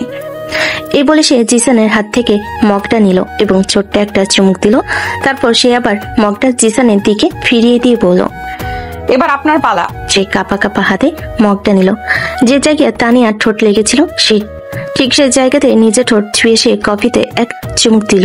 কফির উষ্ণতার চেয়েও তানিয়ার ঠোঁটের স্পর্শের উষ্ণ অনুভূতিটা যেন তার সারা শরীরে বিদ্যুৎ বইয়ে দিল। একই মগ থেকে কফি শেয়ার করতে লাগলো তারা। এই ছোট্ট কাজটা, এই সাধারণ মুহূর্তটা তাদের দুজনের মধ্যে থাকা শেষ অদৃশ্য দেওয়ালটাকেও যেন ভেঙে চুরমার করে দিল। এখন আর কোনো বস নেই, কোনো কর্মচারী নেই, আছে শুধু দুজন ক্লান্ত মানুষ যারা একে অপরের কঠিন সময়ের পাশে ছিল এবং একে অপরের শক্তি হওয়ার চেষ্টা করেছে। কয়েক চুমুক কফি শেষ করার পর তানিয়া নিজেকে কিছুটা সামলে নিল। সে মগটা কাউন্টারে রেখে পেশাগত গলায় ফিরে যাওয়ার চেষ্টা করে বলল, আপনি ফিনিক্স গ্রুপের ফাইলটা নিয়ে কেবিনে আসুন, আমাদের হাতে বেশি সময় নেই। অবশ্যই ম্যাডাম, আমি 5 মিনিটের মধ্যে সব ফাইল নিয়ে আপনার কেবিনে আসছি। তানিয়া আর কিছু না বলে প্যান্ট্রি থেকে বেরিয়ে গেল। কিন্তু তার চলে যাওয়ার পরও জিসান কিছুক্ষণ সেখানেই দাঁড়িয়ে রইল। তার হাতে তখনও কফির উষ্ণতা আর ঠোঁটে লেগে আছে একই মগের স্বাদ। সেই মগটার দিকে তাকিয়ে মুচকি হাসলো, যে মগটা কিছুক্ষণ আগেও ছিল শুধু তার বসের ব্যক্তিগত সম্পত্তি, সেটা এখন তাদের দুজনের একটি শেয়ার্ড মেমোরি হয়ে গেল। জিসান বুঝতে পারল তাদের দুজনের অজান্তে তাদের গল্পটা এক নতুন দিকে মন নিচ্ছে। এই গল্পে এখন আর শুধু বুদ্ধির যুদ্ধ নেই, আছে বিশ্বাস, নির্ভরতা আর এক কাপ কফিতে ভাগ করে নেওয়া নীরব অনুভূতি।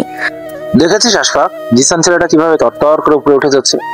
আগে তো ম্যাডাম আমাদের ছাড়া কোনো মিটিং এর কথাই ভাবতেন না, আর এখন ফিনিক্স গ্রুপের এত বড় ডিলটার দায়িত্ব ওই ছোকরার কাঁধে। আমাদের কি এখানে ঘাস কাটার জন্য রাখা হয়েছে?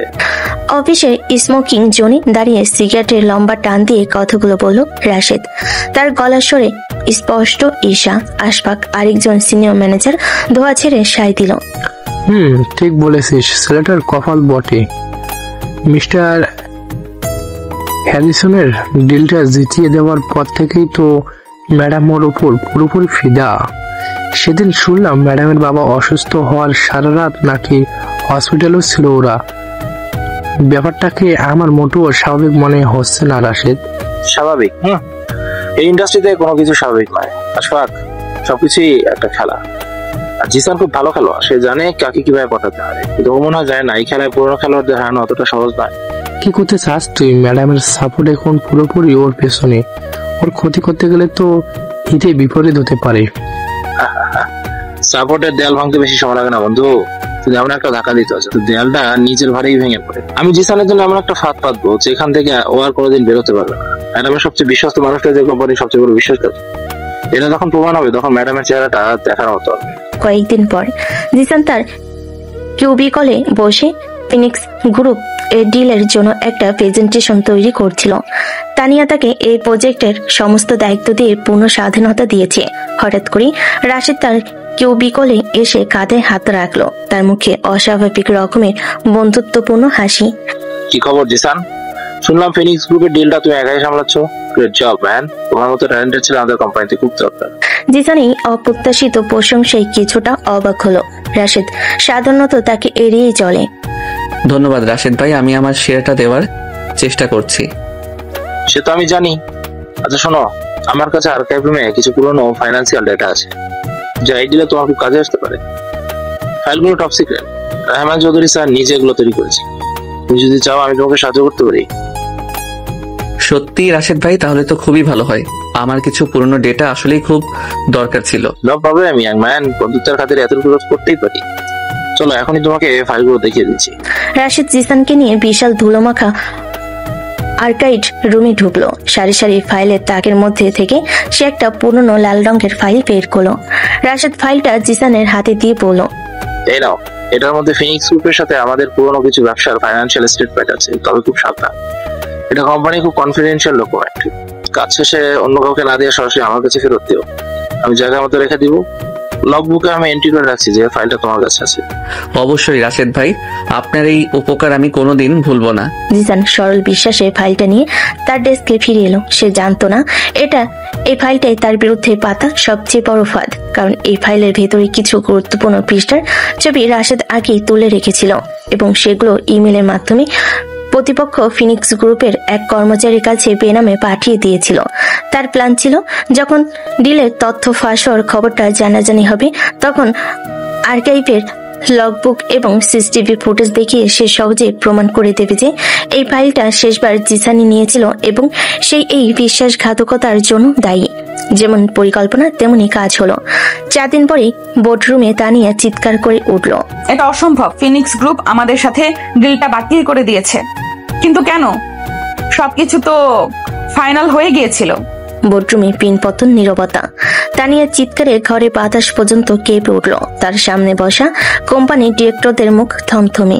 ফিনিক্স গ্রুপের সিওর পাঠানো একটা ইমেল তখন প্রজেক্টরের বড় স্ক্রিনে ভাসছে। সেখানে স্পষ্ট লেখা, একজন ডিরেক্টর মিস্টার জামান উঠে দাঁড়িয়ে বলল, তানিয়া, ব্যাপারটা খুবই গুরুতর। আমাদের ডিলের ফাইনাল প্রসেসটা কোনোভাবে লিক হয়ে গেছে, আর সেটা আমাদের প্রতিপক্ষ কোম্পানির হাতে পৌঁছে গেছে। তারা আমাদের চেয়েও কম রেট কোট করে ডিলটা নিয়ে নিয়েছে। কিন্তু কিভাবে? এই ডিলের তথ্য তো মাত্র কয়েকজন জানতো। তানিয়ার মুখটা ফ্যাকাশে হয়ে গেল। ঠিক তখনই রাশেদ উঠে দাঁড়ালো। তার মুখে দুশ্চিন্তার ছাপ, কিন্তু চোখে ধূর্ততার হাসি। ম্যাডাম, আমি মনে হয় জানি তথ্যটা কিভাবে লিক হয়েছে। সবার দৃষ্টি রাশেদের দিকে ঘুরে গেল। তানিয়া জিজ্ঞেস করলো, কিভাবে? আর্কাইভ রুমের লগবুক অনুযায়ী ডিলের সাথে সম্পর্কিত টপ সিক্রেট লাল ফাইলটা গত 3 দিন ধরে মার্কেটিং ডিপার্টমেন্টের একজন জুনিয়র এক্সিকিউটিভ মিস্টার জিসান আহমেদের কাছে ছিল। এই কথাটা শোনার সাথে সাথে বোর্ডরুমে একটা গুঞ্জন শুরু হলো। সবার সন্দেহের তীর ঘুরে গেল জিসানের দিকে। জিসান যে ঘরের এক কোণে দাঁড়িয়ে ছিল, সে বজ্রহতের মতো স্তব্ধ হয়ে গেল। জিসান কাঁপা কাঁপা গলায় বলল, কি বলছেন এসব রাশেদ ভাই? হ্যাঁ, আমি ফাইলটা নিয়েছিলাম, কিন্তু আমি তো শুধু ডেটা অ্যানালাইসিসের জন্য। তাহলে এই ছবিগুলো কি বলছে জিসান? রাশেদ তার ফোনটা বের করে কয়েকটা ছবি দেখালো। ছবিগুলোতে দেখা যাচ্ছে জিসান আর্কাইভ রুম থেকে সেই লাল ফাইলটা হাতে নিয়ে বের হচ্ছে। এই ছবিগুলো আমাকে একজন সিকিউরিটি গার্ড দিয়েছে। সে দেখেছে তুমি ফাইলটা নিয়ে তোমার ডেস্কে না গিয়ে সোজা অফিসের বাইরে চলে যাচ্ছিলে। এটা ডাহা মিথ্যা কথা। আমি ফাইল নিয়ে সোজা আমার ডেস্কে গিয়েছিলাম। মিস্টার জামান কঠোর গলায় বলেন, যথেষ্ট হয়েছে, সবকিছুই পানির মতো পরিষ্কার। একটা নতুন ছেলে যে অল্প দিনেই সবার চোখে পড়ার জন্য যা খুশি তাই করতে পারে। টাকার লোভে সে এই কাজটা করতেই পারে। তানিয়া, আমি মনে করি এই ছেলের বিরুদ্ধে এখনই পুলিশ অভিযোগ করা উচিত। জিসানের পায়ের নিচের মাটি সরে যাচ্ছিল। সে অসহায়ভাবে তানিয়ার দিকে তাকালো। তার বিশ্বাসই হচ্ছিল না যে মানুষগুলো কিছুদিন আগেও তার প্রশংসায় পঞ্চমুখ ছিল, তারা আজ তাকে এত সহজে বিশ্বাসঘাতক ভেবে নিচ্ছে। সবার সব কথা শোনার পর তানিয়া এতক্ষণ চুপ করেছিল। তার মুখ দেখে কিছুই বোঝার উপায় ছিল না। সে ধীরে ধীরে উঠে দাঁড়ালো। পুরো রুমের দৃষ্টি তখন তার উপর। আপনাদের সবার কথা শেষ হয়েছে? বেশ, এবার আমার কথা শুনুন। রাশেদ, আপনি বললেন জিসান ফাইলটা নিয়ে অফিসের বাইরে চলে গিয়েছিল, তাই তো? আর আপনার কাছে প্রমাণ হিসাবে আছে একজন সিকিউরিটি গার্ডের মুখের কথা আর কয়েকটা ছবি, যেখানে তাকে ফাইল হাতে দেখা যাচ্ছে। জি ম্যাডাম। তানিয়া তার ডেস্কের দিকে এগিয়ে গেল, হাতে একটা ট্যাব নিল। তাহলে আমার কাছে যে প্রমাণটা আছে সেটা হয়তো আপনার দেখা উচিত, তাই না? সে ট্যাবের স্ক্রিনটা প্রজেক্টরে কানেক্ট করলো। স্ক্রিনে ভেসে উঠলো অফিসের পার্কিং লটে সিসিটিভি ফুটেজে দেখা যাচ্ছে। দেখুন, জিসান যেদিন সন্ধ্যায় অফিস থেকে বের হচ্ছে, কিন্তু তার হাতে কোনো ফাইল নেই। সে সোজা তার বাইকের কাছে গিয়ে হেলমেট পরে বেরিয়ে যাচ্ছে। তানিয়া এবার আর্কাইভ রুমের ফুটেজটা প্লে করলো, যেখানে দেখা যাচ্ছে রাশেদ নিজেই জিসানকে ফাইলটা দিচ্ছে।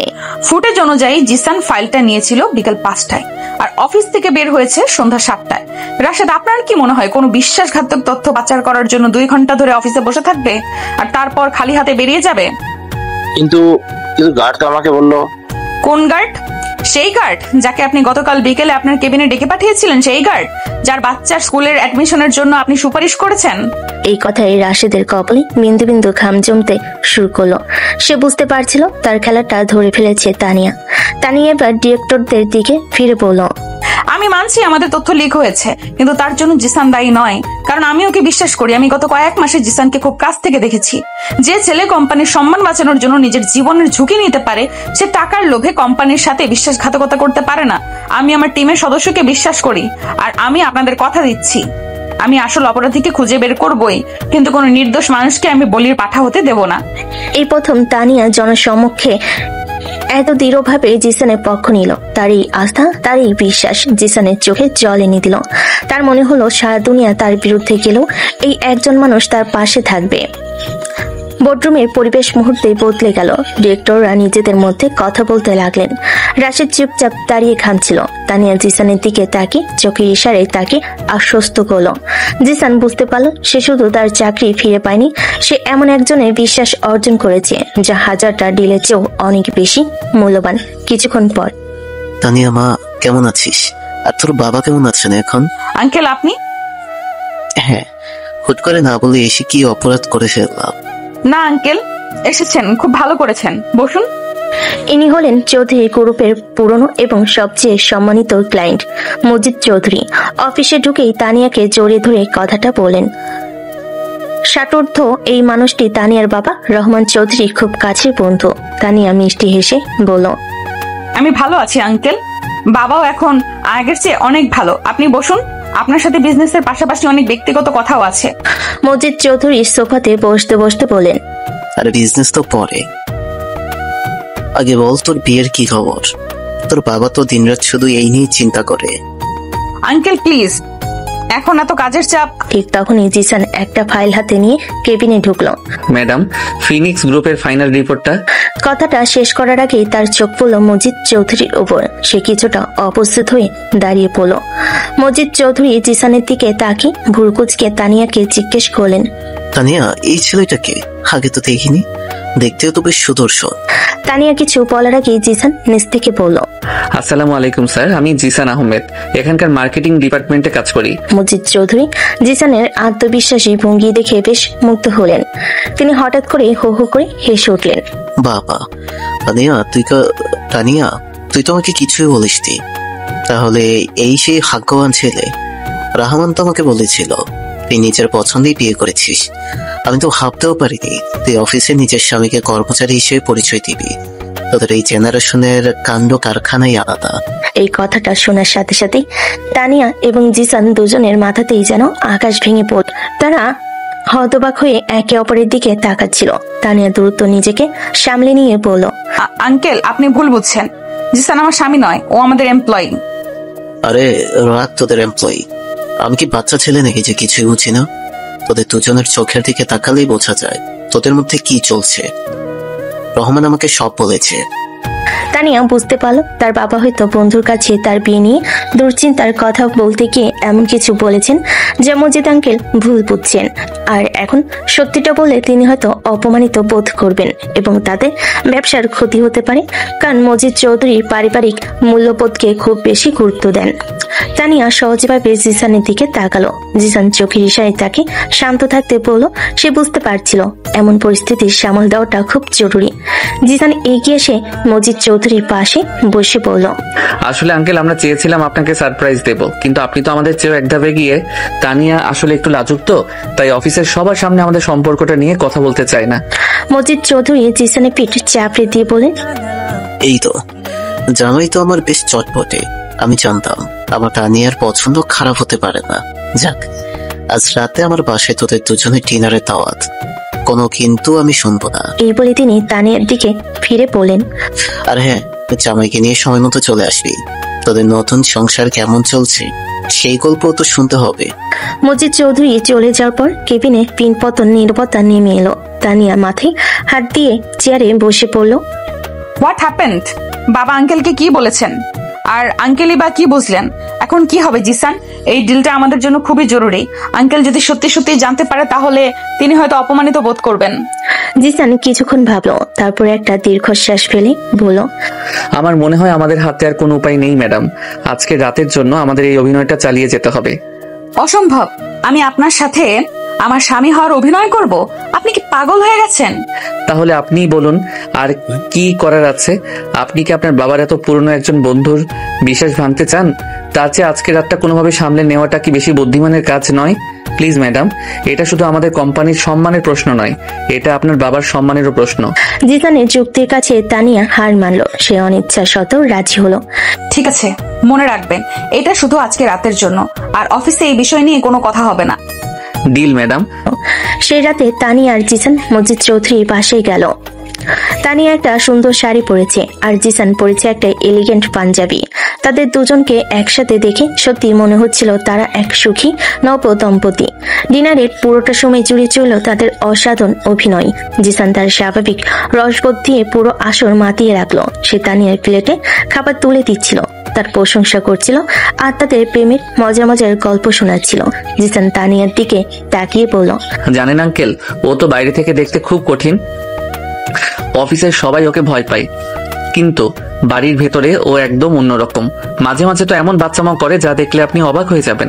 তানিয়া প্রথমে কিছুটা অস্বস্তিতে থাকলো। জিসানের সহজ সাবলীল অভিনয় দেখে সেও ধীরে ধীরে তাল মেলাতে শুরু করলো। সেও জিসানের দিকে তাকিয়ে হাসছিল, তার কথাই সায় দিচ্ছিল। তানিয়া জিসানের দিকে তাকিয়ে বলল, আর ও কম যায় না। আঙ্কেল সারাক্ষণ আমাকে হাসানোর জন্য এমন কাণ্ড করে, ওর জন্যই আমার এত কাজের চাপ ও হালকা মনে হয়। অভিনয়ের সময় তাদের খুনসুটি, একে অপরের প্রতি নকল যত্ন, এইসব কিছুই কেমন যেন সত্যি সত্যি মনে হতে লাগলো। এক মুহূর্তের জন্য তানিয়ার মনে হলো, ইস, যদি সবকিছু সত্যি হতো, যদি জিসান সত্যি আমার জীবনের অংশ হতো, তাহলে হয়তো জীবনটা অনেক সহজ হয়ে যেত। ডিনার শেষে মজিদ চৌধুরী বাসা থেকে ফেরার পথে গাড়িতে এক অদ্ভুত ভারী নীরবতা বিরাজ করছিল। ড্রাইভার গাড়ি চালাচ্ছে আর পেছনে জিসান আর তানিয়া বসে আছে দুই প্রান্তে। জানালার বাইরে তাকিয়ে দুজনের মধ্যেই তখন চলছে তোলপাড়। নীরবতাটা অসহনীয় হয়ে উঠলে তানিয়া নিজেই প্রথম কথা বলল। তার কণ্ঠস্বর ছিল খুবই শান্তপ্রায়, ফিসফিসের মতো। অভিনয়টা কিন্তু খারাপ করেননি আপনি। আপনাকে সঙ্গ দেওয়ার চেষ্টা করছিলাম ম্যাডাম, আপনিও তো কম যান না। আপনার মুখের বাচ্চামা করার গল্পটা শুনে তো আমি নিজেই প্রায় বিশ্বাস করে ফেলেছিলাম। তার কথায় হালকা ব্যঙ্গের সুর থাকলো, তার পেছনে যে একটা অন্য অনুভূতি লুকিয়ে আছে তা তানিয়া বুঝতে পারছিল।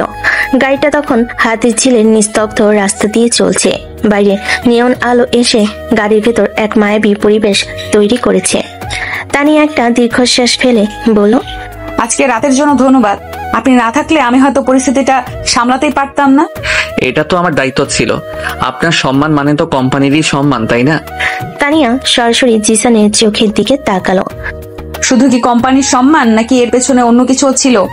জিসান এই সরাসরি প্রশ্নে কিছুটা অপ্রস্তুত হয়ে গেল। সে কি বলবে ঠিক বুঝে উঠতে পারছিল না। সে চুপ করে রইল। তানিয়া তার চোখের দিকে তাকিয়ে থেকে আবার বলল, আপনার বলা প্রত্যেকটা কথা, আপনার প্রত্যেকটা আচরণ সবকিছু কি শুধু অভিনয় ছিল জিসান, নাকি এর মধ্যে কিছুটা সত্যিও মিশেছিল? জিসান এবার একটা ঢোক গেল। সে বুঝতে পারছিল আজ আর সত্যিটাকে লুকিয়ে রাখার কোনো মানে হয় না। যে অনুভূতিটা সে এতদিন ধরে জিসানের ভেতর চেপে রেখেছিল তা আজ প্রকাশ করার সঠিক সময় হয়তো এসে গেছে। সে তানিয়ার দিকে একটু এগিয়ে এসে নরম কিন্তু দৃঢ় গলায় বলল, কিছু কিছু অভিনয় যদি সত্যি হয়ে যেত তাহলে কি খুব খারাপ হতো ম্যাডাম? এই একটি লাইনে, এই একটি প্রশ্নে তাদের দুজনের মনের ভেতর লুকিয়ে রাখা সমস্ত অনুভূতি যেন বাঁধ ভেঙে বেরিয়ে এলো। তাদের মধ্যকার সমস্ত দ্বিধা, সমস্ত সংকোচ এক মুহূর্তে উধাও হয়ে গেল। তানিয়ার হৃৎপিণ্ড অস্বাভাবিক দ্রুত গতিতে চলতে শুরু করলো। সে কোনো উত্তর দিতে পারল না। সে শুধু জিসানের চোখের দিকে তাকিয়ে রইল, যে চোখে সে দেখতে পাচ্ছিল একরাশ ভালোবাসা, একরাশ নির্ভরতা। গাড়িটা তখন তানিয়ার বাসার সামনে এসে থেমেছে, কিন্তু কেউ নামার জন্য তারা দেখাচ্ছিল না। তার দুজনেই একে অপরের চোখে হারিয়ে গিয়েছিল। তানিয়া, এই প্রথমবার জিসান তাকে ম্যাডাম ছাড়া শুধু নামে ডাকলো। আমি জানি না আমার এটা বলা ঠিক হচ্ছে কিনা। আমি আপনার একজন সাধারণ কর্মচারী আর আপনি আমার বস। আমাদের মধ্যে হয়তো কোনোদিনও কিছু সম্ভব নয়, কিন্তু আমি আমার মনের কথা আর লুকিয়ে রাখতে পারছি না। আমি মনে হয় আপনাকে চাইতে শুরু করেছি। কথাগুলো শোনার জন্য তানিয়া হয়তো প্রস্তুত ছিল না, কিন্তু তার মন হয়তো এটাই শুনতে চেয়েছিল। তার চোখ দুটো জলে ভরে এলো। সে কোনো কথা না বলে আলতো করে জিসানের হাতে তার হাত রাখলো। সেই নীরব স্পর্শে জিসান তার উত্তর পেয়ে গেল। সে বুঝতে পারল যে অনুভূতিটা সে একা নিজের ভেতর বয়ে বেড়াচ্ছিল, সেই একই অনুভূতি নদীর স্রোতের মতো তানিয়ার মনেও বইছে। নকল সম্পর্কের অভিনয় করতে গিয়ে তারা কখন যে আসল ভালোবাসার বাঁধনে জড়িয়ে পড়েছে তা তারা নিজেরাও টের পায়নি। আরো কিছুদিন পর, কালাম ভাই, কি খবর? শরীর স্বাস্থ্য ভালো তো? ভাবি কেমন আছেন? আপনার ছেলেটা নাকি এবার ক্লাসে ফার্স্ট হয়েছে, মিষ্টি খাওয়াবেন না? অফিসের ক্লিনিং স্টাফ ইনচার্জ কালামের সাথে ক্যান্টিনে বসে চা খেতে খেতে কথাগুলো বলছিল জিসান। তার এই অমায়িক স্বভাবের কারণে অফিসের নিচু পদের কর্মচারীদের সাথে তার খুব ভালো সম্পর্ক। কামাল লাজুক হেসে বলল, আর বলেন না জিসান ভাই, আপনাদের দোয়ায় আল্লাহ একরকম চালাইয়ে নিতেছে, তো মনটা ভালো নাই। কেন কালাম ভাই, কি হয়েছে? আর বলেন না, হয়েছে সিকিউরিটি গার্ড মফিজের তো ছিলেন, হেরে তো রাশেদ স্যার চাকরি থেকে ছাইড়া দিল। বেচারা খুব কান্নাকাটি করতেছিল। মফিজ ভাই? কোন মফিজ ভাই?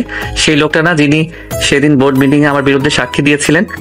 হ ওই মফিজেই। রাশেদ স্যার কইছে হের কাজ নাকি ভুল আসলো, তাই ছাটাই করছে। কিন্তু আসল ঘটনা তো আমরা জানি। মফিজরে দিয়ে সেদিন রাশেদ স্যার আপনার নামে মিথ্যা কথা বলেছিল। এখন কাম শেষ, তাই হেলে লাত্তি মাইরা ফালাই দিল। জিসানের চোখ দুটো জ্বলে উঠলো। সে এতদিন যা সন্দেহ করেছিল সেটাই সত্যি হলো। এই মফিজ ভাইয়ের বাসাটা কোথায় বলতে পারবেন কালাম ভাই? সেই সন্ধ্যায় জিসান মফিজের বস্তির পাশে গিয়ে হাজির হলো। মফিজ প্রথমে তাকে দেখে ভয় পেলে জিসানের আন্তরিক আচরণে এবং কিছুটা আর্থিক সাহায্যের আশ্বাসে সেসব সত্যি কথা স্বীকার করে ফেল। মফিজ কাঁদতে কাঁদতে বলল, আমি কি করবো স্যার? রাশেদ স্যার আমারে ভয় দেখাইছিল, কইছিল যা করতে কইব তা না করলে আমার চাকরি খাইয়ে দিব। আমার পোলাটারও অসুখ টাকার খুব দরকার আছিল, তাই আমি সব বুঝতে পারছি মফিজ ভাই। জিসান তার কাঁধে হাত রেখে বলল, আপনার কোনো ভয় নেই।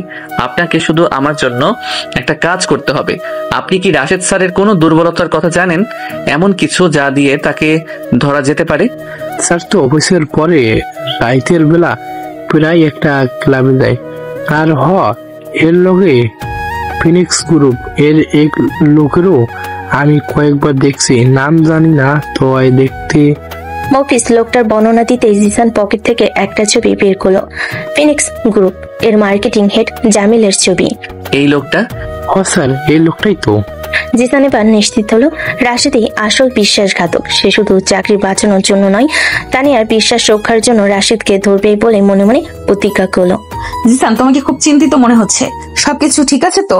রাশিদকে নিয়ে তুমি যা যা বলেছো, এরপর থেকে আমিও ওর উপর নজর রাখছি, কিন্তু প্রমাণ ছাড়া তো কিছু করা যাচ্ছে না। পরের দিন তানিয়া তার কেবিনে বসে কফি খেতে খেতে জিসানকে জিজ্ঞেস করলো তাদের সম্পর্কটা এখন অনেক সহজ সরল হয়ে গেছে। আমি প্রমাণের খুব কাছাকাছি পৌঁছে গেছি ম্যাডাম, আমার শুধু একটু সময় দরকার। কিন্তু আমার ভয় হচ্ছে, রাশেদ হয়তো বুঝতে পেরেছে যে আমরা তাকে সন্দেহ করছি। সে হয়তো মরিয়া হয়ে নতুন কোনো চাল চালতে পারে। জিসানের আশঙ্কায় সত্যি হলো, রাশেদ বুঝতে পারছিল তার চারপাশে জাল ঘুটিয়ে আসছে। সে শেষ জাল হিসেবে তানিয়াকে ব্ল্যাকমেল করার পরিকল্পনা করত। সে জানতো কোম্পানির সার্ভার রুমে কিছু পুরনো ফাইল আছে যা রহমান চৌধুরী ক্যারিয়ারের শুরুর দিকের কিছু বিতর্ক ডিল নিয়ে। সেই ফাইলগুলো ফাঁস হয়ে গেলে রহমান চৌধুরীর সমান ধুলে মিশে যাবে। সেই রাতে অফিস যখন প্রায় খালি, রাশেদ তার মাস্টার কিকার্ড ব্যবহার করে সার্ভার রুমে ঢোকার পরিকল্পনা করলো। তার উদ্দেশ্য ফাইলগুলো কপি করে তানিয়াকে ব্ল্যাকমেল করা। যদি তানিয়া তাকে কোম্পানি থেকে মোটা অঙ্কের টাকা দিয়ে সরে যাওয়ার ব্যবস্থা না করে, তাহলে সে ফাইলগুলো মিডিয়ে ফাঁস করে দেবে। জিসান ফোনে কামালকে জিজ্ঞেস করলো, কালাম ভাই, আপনি নিশ্চিত তো রাশেদ স্যার আজ রাতে অফিসে দেরি পর্যন্ত থাকবেন বলেছেন? হ ভাই, আমারে কইছে সব গেট বন্ধ করে দিতে, এর নাকি কি জরুরি কাজ আছে। ঠিক আছে, আপনি শুধু সার্ভার রুমের করিডোরের সিসিটিভি ক্যামেরাটা কোনোভাবে 10 মিনিটের জন্য অফ রাখার ব্যবস্থা করতে পারবেন? পারমু ভাই, কিন্তু কেন? সেটা আপনি পরে জানতে পারবেন, শুধু আমার উপর বিশ্বাস রাখুন। জিসান ফোনটা রেখে দিল। সে আগে অনুমান করেছিল রাশেদ সার্ভার রুমে কিছু একটা করার চেষ্টা করবে। সে অফিসের পেছনে দরজা দিয়ে অন্ধকারে লুকিয়ে রইল। রাত 10টার দিকে রাশেদ সাবধানে সার্ভার রুমে ঢুকলো। সে ফাইল কপি করতে শুরু করবে, ঠিক আগ মুহূর্তে ঘরের বাতি জ্বলে উঠল। দরজায় জিসানকে দাঁড়িয়ে থাকতে দেখে রাশেদের রক্ত হিম হয়ে গেল। জিসান শান্ত গলায় বলল, খেলা শেষ রাশেদ ভাই। তুই এখানে কিভাবে? যেভাবে আসি না কেন, আপনার মুখোশটা খোলার জন্য এসেছি। চুপচাপ পেন ড্রাইভটা আমার হাতে দিন। রাশেদ মরিয়া হয়ে উঠল। সে চিৎকার করে বলল, কখনোই না। এই বলে সে জিসানের উপর ঝাঁপিয়ে পড়ল। কোনো ফিল্মি মারামারি নয়, বরং একটা ধস্তাধস্তি শুরু হলো। রাশেদ গায়ের জোরে জিসানকে কাবু করার চেষ্টা করছিল, আর জিসান বুদ্ধি খাটিয়ে নিজেকে বাঁচাচ্ছিল। এক পর্যায়ে রাশেদ টেবিলের উপরে রাখা একটা পেপার তুলে জিসানের মাথায় মারতে গেল। জিসান সরে গেল, ভারী জিনিসটা তার বাহুতে এসে লাগলো। যন্ত্রণায় জিসান চিৎকার করে উঠল, কিন্তু সে রাশেদকে ছাড়লো না। সে তার শরীরের সমস্ত শক্তি দিয়ে রাশেদকে ধাক্কা মেরে মাটিতে ফেলে দিল এবং একটা নেটওয়ার্ক কেবল দিয়ে তার হাত দুটো বেঁধে ফেলল। ঠিক তখনই তানিয়া সিকিউরিটি নিয়ে সেখানে পৌঁছালো। সে কালামের কাছ থেকে খবর পেয়ে ছুটে এসেছে। রাশেদের এই অবস্থা আর জিসানের রক্তাক্ত বাহু দেখে সে শিউরে উঠল। জিসান, তোমার হাত? আমি ঠিক আছি, আগে এই বিশ্বাসঘাতকটাকে পুলিশের হাতে তুলে দেন। রাশেদকে সিকিউরিটি গার্ডরা নিয়ে চলে গেল। উফ, আস্তে লাগছে তো। তানিয়ার বিলাসবহুল ফ্ল্যাটের সোফায় বসে আছে জিসান। তানিয়া তুলো দিয়ে তার বাহুর ক্ষতটা পরিষ্কার করে দিচ্ছে। তার চোখ দুটো জলে টলমল করছে। তানিয়া প্রায় ধমকের সুরে বলল, চুপ করুন, একদম কথা বলবেন না। ডাক্তার কি বলেছেন শুনেছেন তো? আর একটু হলেই ফ্র্যাকচার হয়ে যেত। এত সাহস আপনি কোথায় পান? কেন গিয়েছিলেন একা একা ওর সাথে লড়তে? তাহলে কি করতাম? আপনার বাবার সমান নষ্ট হতে দিতাম? তাছাড়া আমি তো জানতাম আপনি আমার জন্য আসবেনই। এই কথাটা শোনার পর তানিয়া নিজেকে ধরে রাখতে পারল না। তার চোখ থেকে টপ টপ করে জল গড়িয়ে পড়ল জিসানের হাতের উপর। আমার জন্য তুমি নিজের জীবনকে এইভাবে বিপদে ফেলতে পারো না জিসান। এই প্রথম তানিয়ার মুখ থেকে তুমি সম্বোধন বের হলো। তানিয়া কান্না জড়িত কণ্ঠে বলল, যদি তোমার বড় কিছু হয়ে যেত তাহলে আমি কি করতাম? জিসান তার ভালো হাতটা দিয়ে আলতো করে তানিয়ার গাল থেকে চোখের জল মুছে দিল। সে নরম গলায় বলল, যার জন্য জীবনটা সুন্দর মনে হয়, যার জন্য বেঁচে থাকতে ইচ্ছে করে, তার জন্য বিপদে না পড়লে সেই জীবনের অর্থ কি ম্যাডাম? চুপ, একদম ম্যাডাম বলবে না। আমিও তোমাকে চাইতে শুরু করেছি জিসান। আমি তোমাকে খুব ভালোবাসি। আমি বুঝতে পারিনি কখন আমার এই পাথরের মতো মনটা তোমার ভালোবাসার কাছে হেরে গেছে। প্লিজ আমাকে ছেড়ে কোথাও যেও না। আমিও তোমাকে ভালোবাসি।